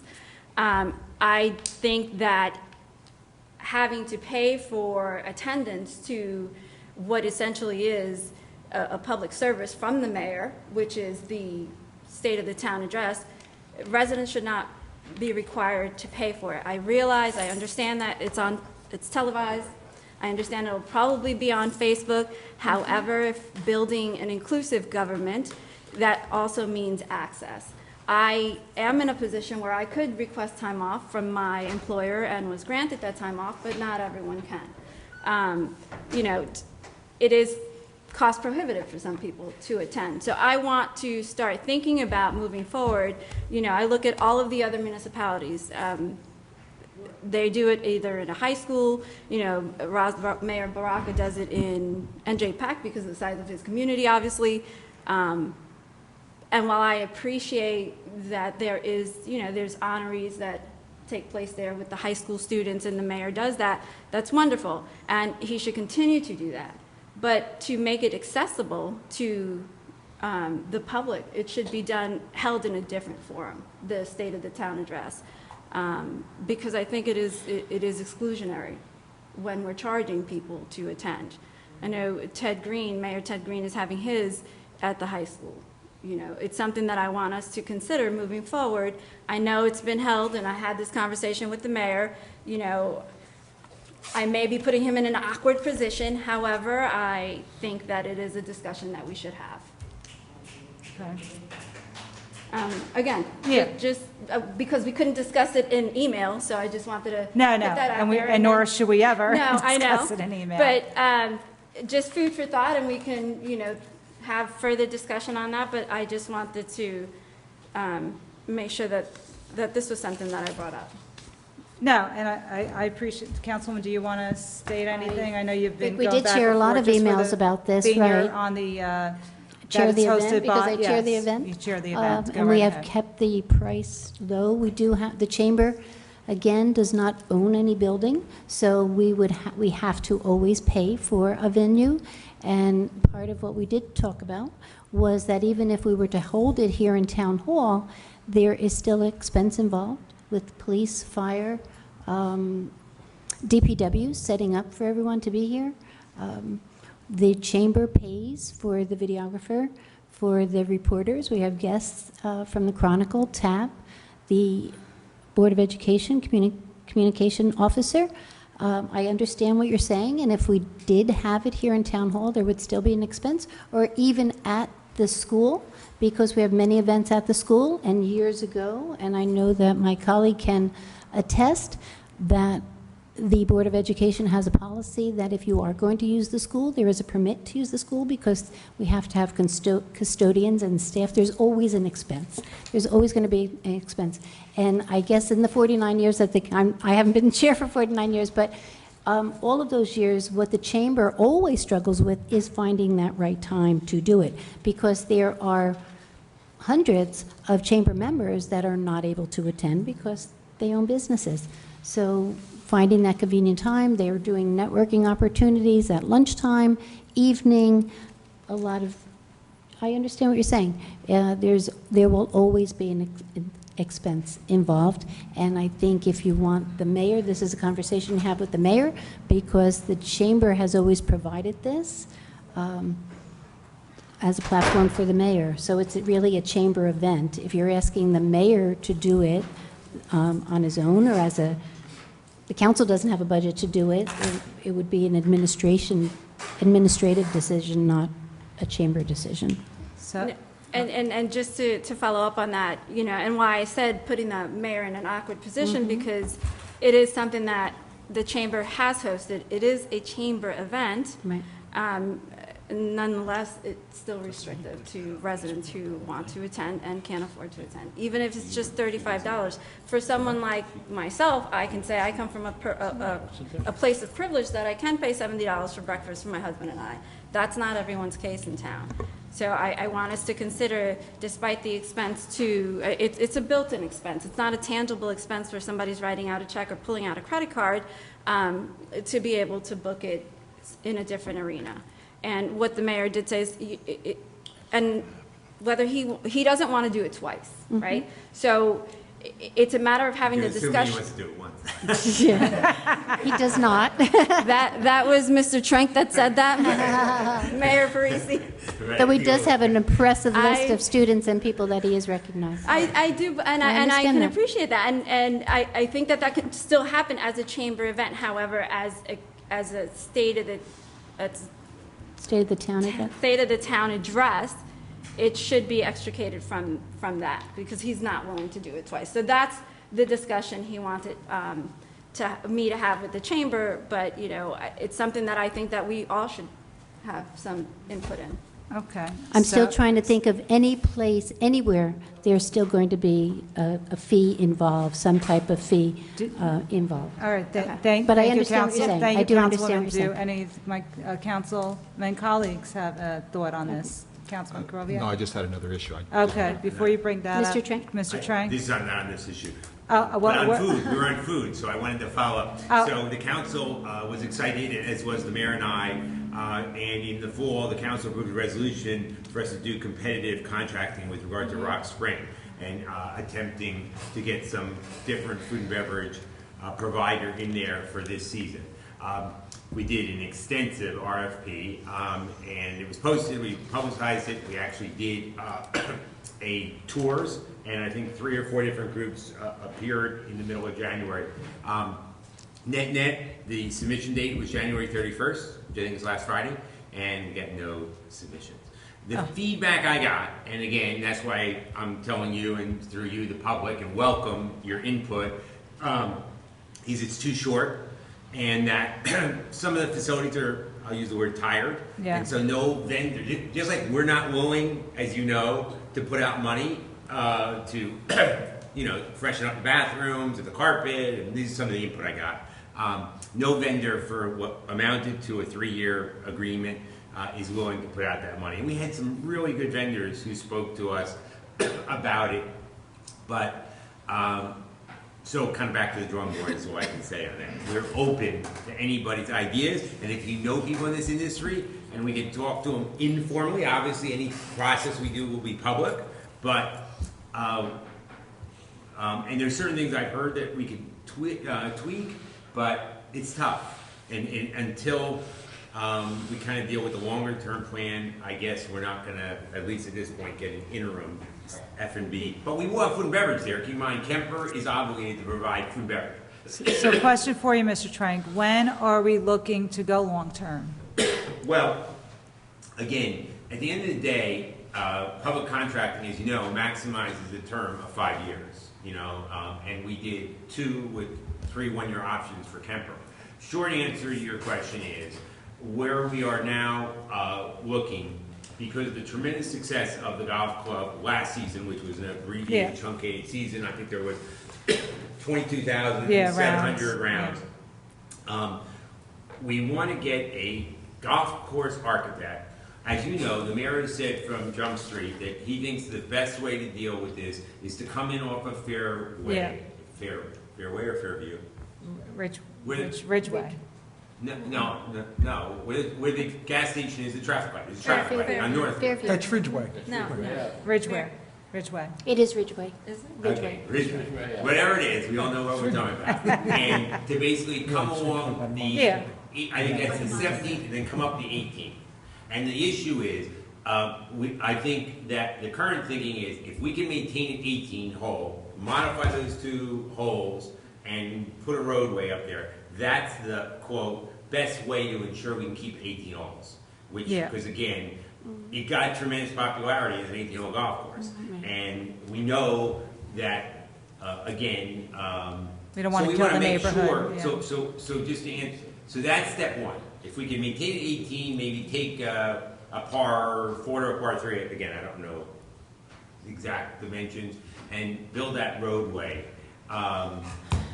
Then it goes back to recognizing the footprint and the property as you all know it, and there's a 26,000 square foot clubhouse there now, which is too big for a public course, and maybe would accommodate, as you know, we've talked about residential, that becomes an issue of, we'll call it issue 2, but we got to see issue 1. If we can't maintain 18, then that changes everything. But I think that is the current thing, to see whether that is an option, and then we would present that, see whether we all agree that that's a good option, and then the issue will become what could be built on the existing footprint, and how does that interact with golf, with food and beverage, and with parking. So a question, if a vendor was to go long-term, would they be interested in renovating the existing building? Well, I think if they have a long-term? No, I think our thinking is, if these are all ifs, these are all things that need to be looked at, but we want to start with the golf course, is if you use the footprint of the existing, we'll call it 26,000 square foot footprint, if you were to consider zoning that to allow residential above it, then we'd have to do a process to get a buyer and see what the market will pay us for that. Then they would rip it all that, and then the developer would develop the residential and leave the place for the restaurant, clubhouse, and the restaurant / cater for golf tournaments. Or those are just all ideas, concepts, but I wanted you to know that notwithstanding there is excitement and our hope that we would get a real vendor for food and beverage on the short term, the answer is not yet. So my recommendation is, if we are sticking with Kemper, then we are sticking with Kemper. For even the food and beverage part? Well, we don't have any options right now. Yeah. So the short answer is Kemper was willing, at the mayor's request, to let us explore this. Okay. They don't have to, but they were willing to. But we're not going without food and beverage. That would be bad for the operations. Yes. So the question is, we are sticking with Kemper because but again, Kemper is the golf company. But if anyone has an idea how we could, short of, we're not going to change the carpeting. We're not. The township is not going to make capital improvements of that nature to spruce it up, so to speak, for what could be 2 or 3 years. Right. Okay. Does it have to be construction for apartments or condos? Could it be a hotel? Well, sure, any of that is possible. But I think the short answer is we want to start with, can we maintain this 18-hole and put that road in? Because again, your example is an excellent one, and a couple of people have thrown that out. But of course, we got to get the cars in and out of there, and then we got to deal with parking. Right. I have one other question, though, to something that Have we have an analysis of how much golf rounds we're losing when we let organizations use Rock Spring? Well, when you say that, I think Well, say, for example, when you have an event, Depends on during the day, probably. during golf season. Again, we could easily get you an answer to this. I think there was only, keep in mind, 4 or 5 events last year. They were usually almost always done on Mondays, as you know, from other things. So other than if they're at night. So I'm not familiar with any days other than weather-related when No, the course weather was shut. is weather, but I'm trying to think in back of my mind that there were events and that some rounds of golf that Kemper said, we lost like 500, or 70 or 80 rounds or something in one day. Yeah. I don't remember, but I can find out. Everything is recorded. I mean, it's just important that we don't, it's there for us to use, but we have to be really, Well, it's not there, I'm it's sorry? there for the public. Right, it's there for the public, but then, of course, the township has, since it's our golf course, I believe we're given certain days, a number of days to have an event. Not a lot. 3, 4? No, I'd be amazed if it's more than 4. And I think it's Mondays. I think a couple senior events occur there. But we can get you all that information. Yeah, that I do not believe that it was any significant closures for town events last year. I know, by the way, they have gotten, I saw something they have, I can't remember if it was 10 or 15 or 20 golf tournaments that are booked for 2020 this year. So And they're handling the food on those events? I'm sorry? They're handling the food? Yeah, right now, that's they will have to. Okay. Yeah. All right, But so if you know operators, vendors, and whatnot, it wouldn't be a bad idea to get some feedback so that if we could tweak the RFP that we put out there or find out why they didn't submit, then we could tweak it, maybe have another opportunity. Did Kemper have any involvement with the RFP, Well, they had to, but they didn't have any involvement in, we did all the work. But they had to agree, for instance, if a vendor came in for food and beverage, they'd have to split the utility bill, clearly. And not to be difficult, Mr. Trank, what I'm saying is, are we monitoring how they're operating the food service there? What do you mean? Well, any Mr. events, Sayers any is up there with events that they're doing, you know? We're not monitoring. No, the way they cook that's the our, hamburgers. but I'm saying, is that's our golf course, it's not theirs. No, but Councilman, what would you, maybe I'm misunderstanding. We've had no complaints about it. Yeah, we've had 0 complaints. What would you tell me what you recommend. We don't monitor their menu. We figure, the mayor's been very clear. We want this to work. It's a market-driven business. We don't know how to operate a restaurant. No, but there was in the beginning, Mr. Trank, and I'm not trying to be argumentative, I'm just, You can. because I won't, from residents or anything else. There were, in the beginning, Kemper people were having parties there, and residents on the road were complaining that there were beer bottles and stuff. Kemper people, again, this is, Kemper never had a party there for their staff, for their family. They don't even live in this. Correct me if I'm wrong, but I was heard the party was supposed to be someplace and it was brought there. We don't have. that was from, we investigated that. That was for a last-minute party that was booked at one of their other golf courses, and they lost power. Oh, not even them. I think another golf course lost power and asked them if they were open because it was like a wedding or something. Okay, I'm sure we're good neighbors. Right, and I'm not wasting, what I'm saying is, what I'm just trying to say, I'm not being critical, I'm very pleased with the performance and everything else, but it's our asset. And I also am concerned about our residents and the condition, but actually, are they really doing what they maximum can do for the food operation that they're running? And that's why, again, Councilman, that's why we suggested we go to the next level, based upon the mayor and I going and seeing what David Burke is doing in Orange One Tennis Club. Right. We wanted David Burke. He's a restricted company. Yeah, but I hear he's too expensive. I even hear people that go there say he's too expensive. The level of a foodie, so that people, so that other I'd like to go to, but I hear from a lot again, of people he's Kemper expensive. is doing, and they're honest. They're doing an adequate job. They did it. I think you saw the numbers. They did about $1.7 million gross, of which 300 or 400 was F&B, and they said they lose money on it. So they would be happy to have somebody else. They're doing far beyond what we imagined they were going to do. So they're doing great. I think they're doing a great job. I'm not being critical. Okay, I'm just having. Let me help. Okay.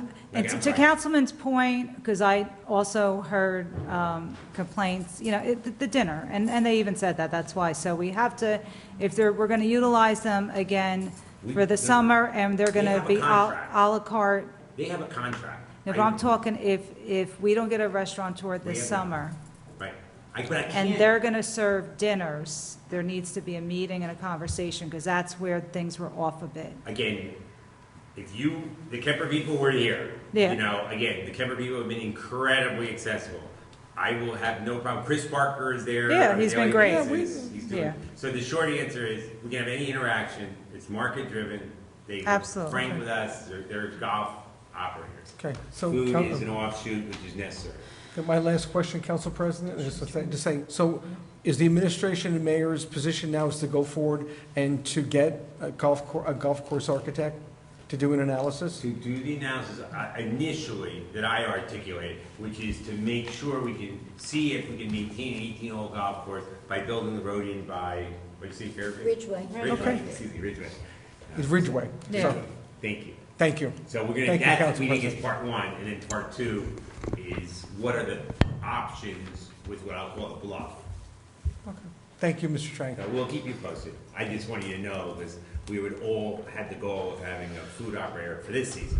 Yeah. Which is why we rushed so much to get the RP out and to try to solicit responses and. Well, I think it's beneficial, the quicker we do the study, to make Yeah. sure we could keep it 18 holes, that we move forward with Yeah. the plan, so we Yeah. could, attract a great vendor. Yeah, no, you're absolutely I right. love to see beautiful weddings happen up there, and, it's a great site, but all that's going to be contingent on being able not to invade the don't forget, neighborhood. It's gonna, potentially, your break point's gonna be on the parking. Because think Yeah. about it, when it was doing when the tee sheets were booked for Sure. this summer on the weekends, certainly during the day, it was pretty full of the parking lot in the front and the back. So now think about it, if you had a wedding at the same time, that Yeah. could be problematic. So it all fits together. But that's why, the more we can talk to the development community to understand, because our RFP just proved we spent a fair amount of time and effort and we got nothing. You can't put something out there, and we tried, but we want to try to do this next step as carefully as we can, because we put an RFP out there and people say, well, we're not going to build 150 apartments above it, even though it's the most beautiful view of New York City. Yeah. And even though we'll have golf nuts who will love to play, but if you can't even park one car, and then you're going to have weddings of 100, 150 people. No, it has to They're going to fit. say, we're not spending what will end up being, as we know, a $100 million project. This will not be a small endeavor to build. But we're working on it. Yeah, one last question, Councilman? Well, On I have this, another issue to raise, but I did want to ask a question just to clarify. Sure. The mayor has always spoken about selling off a significant portion of the property in order to be developed. How does that fit in with what you're Again, saying? If these are all ifs, again, the road works, then the concept is, can we develop the bluff? So we would not sell it off, we do like we're doing on the library, enter into a long-term lease and let the developer build whatever the site will adequately hold. When you say the bluff, what part of the library, what part of the site are you talking about? Well, again, to be determined, but the natural part you look at is where the 26,000 square foot building exists today. You know where the clubhouse is? The existing clubhouse. So let's assume hypothetically, somebody was willing to come in and build 4 stories over that. And 1 story, or even half of the story, had some restaurant catering and the clubhouse, because everybody says the clubhouse should only be 5,000 square feet for a public course. You don't need that big clubhouse. And most of it's not even being used now. So then you let them build above it. Okay, so when you say the bluff, you're talking about the part of the property that sort of overlooks New York City, Yes. has the great views. Okay. What I was asking about, I thought the mayor was proposing in the a northeastern portion of the property to sell it off for development. I don't know what northeast, Well, West Orange? it's up on Northfield. No, because the problem with what you just Yeah. said is that means you'd have to shrink the golf course Yeah. from 18 to 9. You remember at that point, No, we were I- talking about going 9. The problem is we're a victim of our own success. We did 22,000 rounds. We don't know We gotta that stay you can 18. just change that and say everybody just go 9. No, people love the course. People are coming in from New York City and whatnot. So step one is there a way to marry all the concepts? Keep it 18 because it's producing, and then do some reasonable development on the bluff. This is still feasibility. We're It's not- a feasibility. Oh, no, that's The fine. other I'm just alternatives saying- are still on the table. If I could just, Yeah. if I could just finish. Sure. All throughout the process of getting approval to buy the property, the mayor had always spoken about selling off a portion of. Options. Right, but I'm just Yeah. asking you, That's is if it went now the situation changed so No, that? I just told you If I could just finish the sentence, because I don't think I'm being clear. You're not. He talked about selling off part of the property and developing for Yes, he seniors did. and 55s. And the property that was always on the maps was this property to the east of the property along Northfield Avenue. Yeah. By Northfield. Yes, and I'm just asking whether that is now off the table I or? didn't say it was off the table. I said step one is there a way to keep it 18 holes and build the road like I just described? And therefore, if you kept it 18 holes, then what that area, because you remember it's 138 acres, I can't remember. That was say 15 acres, give or take. I can't remember the numbers. The problem is if you take 15 acres, you can't have 18 holes. So, I know, but that's what all the options are still on the table. Yes. This is just exploring a different Option option than what the mayor was talking about at that Well, time the mayor to never determine. committed, he said, we're gonna explore it, and that's what we're doing. So step one is, can we keep it 18 holes?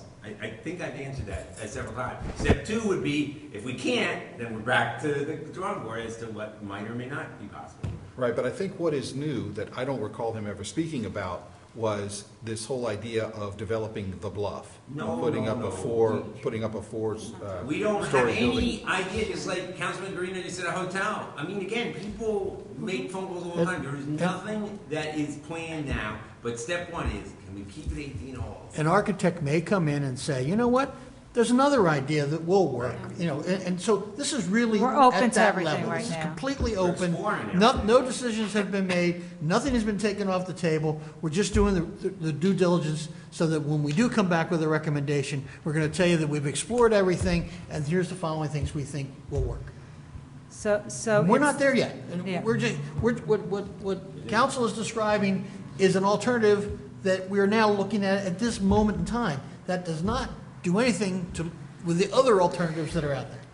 So just to sum it up, is right now, we're exploring to see if we could keep it 18 holes, because if we can, it sounds like the way to go, but what can be built if we keep it 18 holes? Right. So, and you'll get back to us. So what kind of time frame are you looking at to do this 18-hole investigation? Again, it's kind of the road, but the short answer is, I don't know the answer.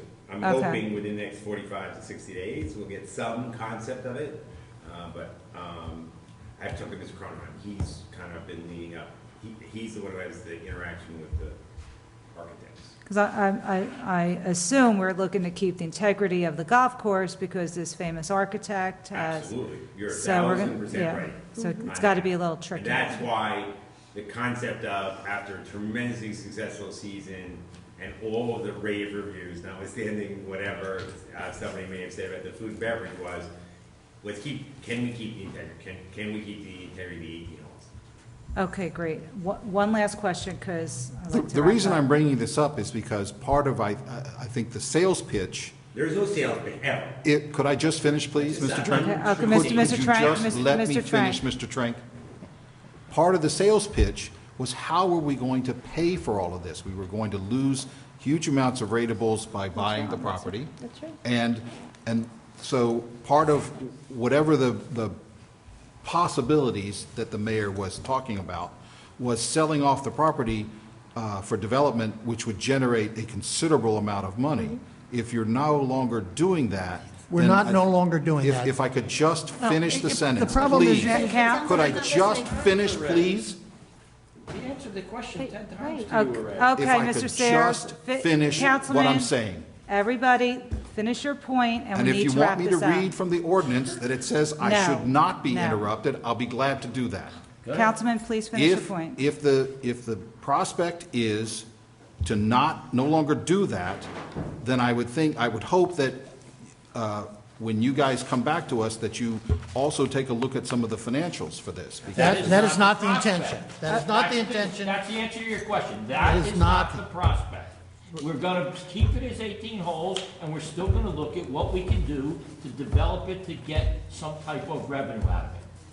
It's part of the What else do alternative. you want us to say? That's the answer. The prospect is not to blow off not doing that. That's not the prospect. I understand what your concern is now, and you're jumping to the conclusion that this alternative would not include some type of revenue coming back to the township, and that's not, just not, that is not, number one, we don't think that's the case, and number two, part of what we're doing is looking specifically at what kind of revenues we could get if we kept it as an 18-hole. This is just part of the doing the due diligence. Nothing has changed. Nothing that the mayor has changed. We are right where we were, where we always said we would be. And if we didn't do this, when we came back to you, you'd say, well, why didn't you look at that? So we're here, we're doing our due diligence, looking at all these different alternatives. I just want to make one last statement. When we were initially looking at it, it was 9 holes, and to your point, to the plan with that 155 and older community. There's been such a success with the 18 holes. This preserves more open space, and it gives us another alternative. Now, we may find out that may not be the case if we can't do the road. So again, for the public's sake, we're looking into these different alternatives. The ideal plan would be able to do an 18-hole course with a road that leads up to the clubhouse, and from what I'm hearing, develop that somewhat. It sounds like you're getting some offers or ideas, I should say, not offers, ideas is the right appropriate word, and we'll see where it leads to. So just please keep us informed as the information is coming through, and I appreciate you updating that because I wasn't even on our radar this evening. And so I'd like to wrap things up now. Madam Clerk, our next meeting. Please. This Friday? Okay, so this Friday will be a Black History Month celebration at West Orange High School, 7 p.m.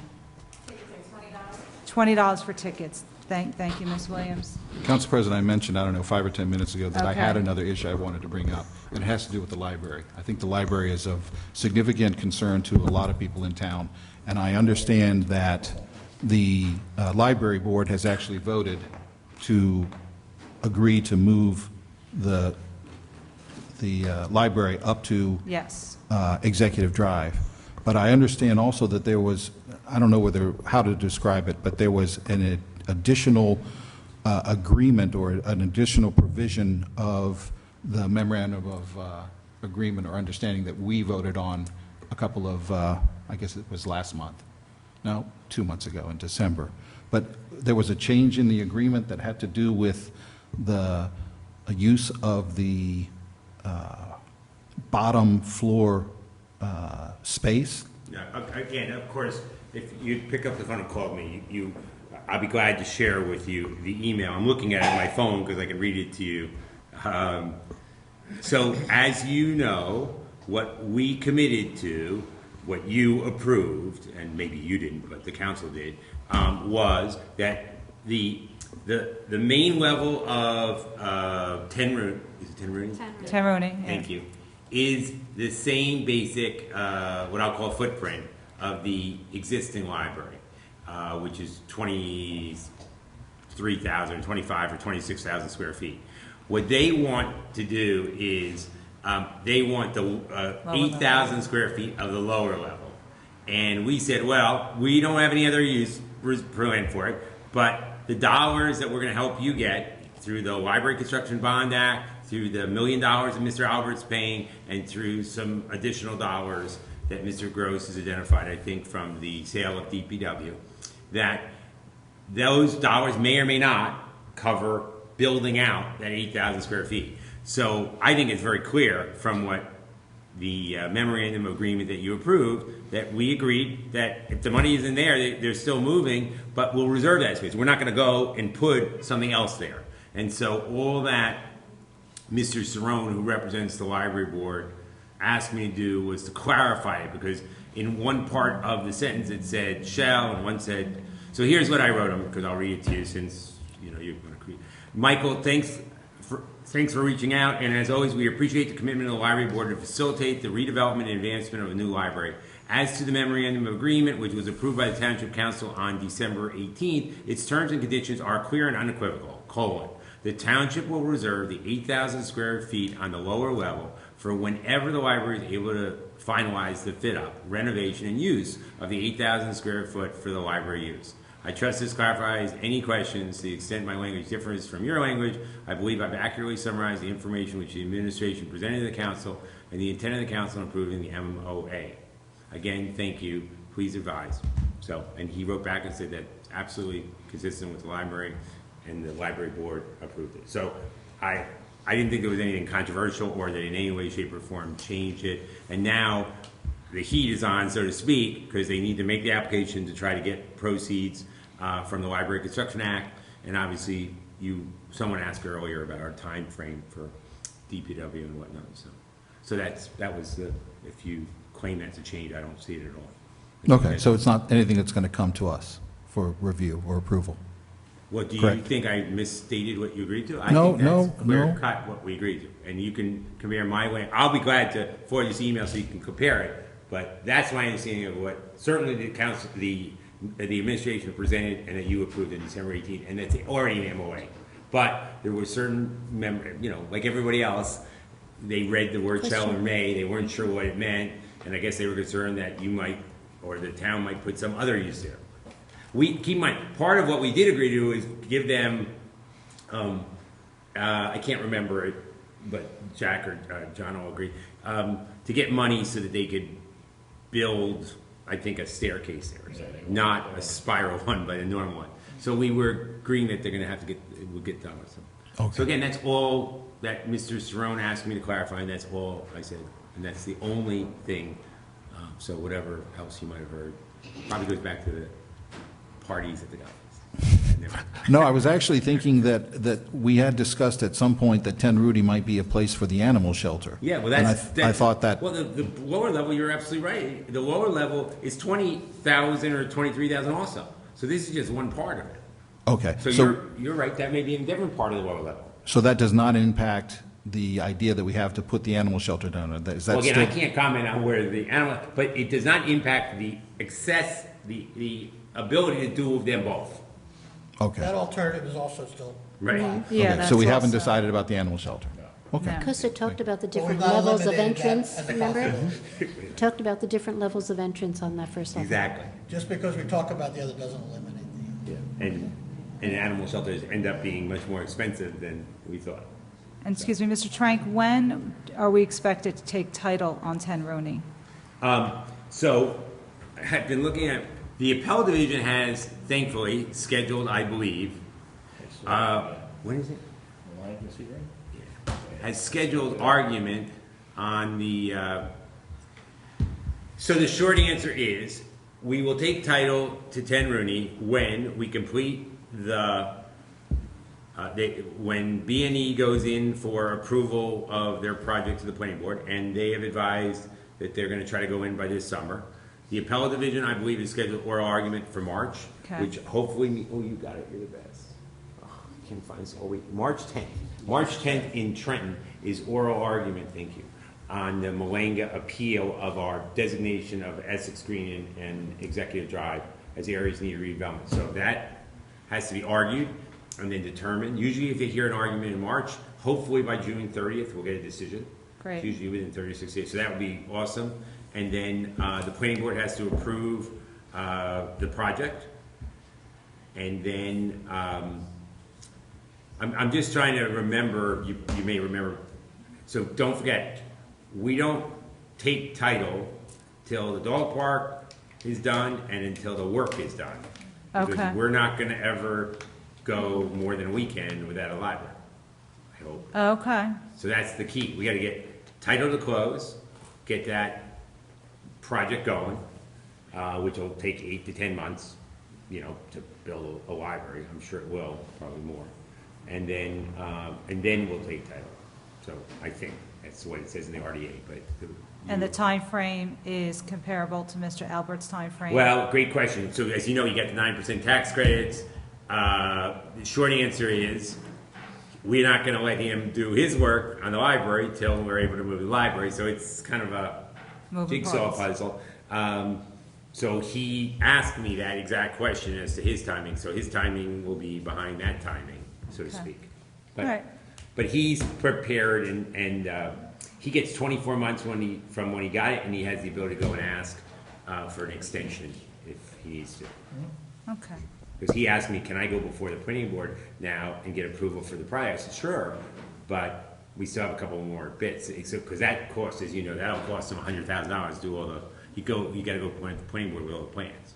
Okay. So I don't know that he'll do that quite yet. But. All right, well, thank you. You've been Sure, sorry very, about no, you've been very informative this evening. We have a lot of great projects on the table, and it's great to get an update on them, so we appreciate coming anytime. With that being said, our next meeting, Madam Clerk? February 18th.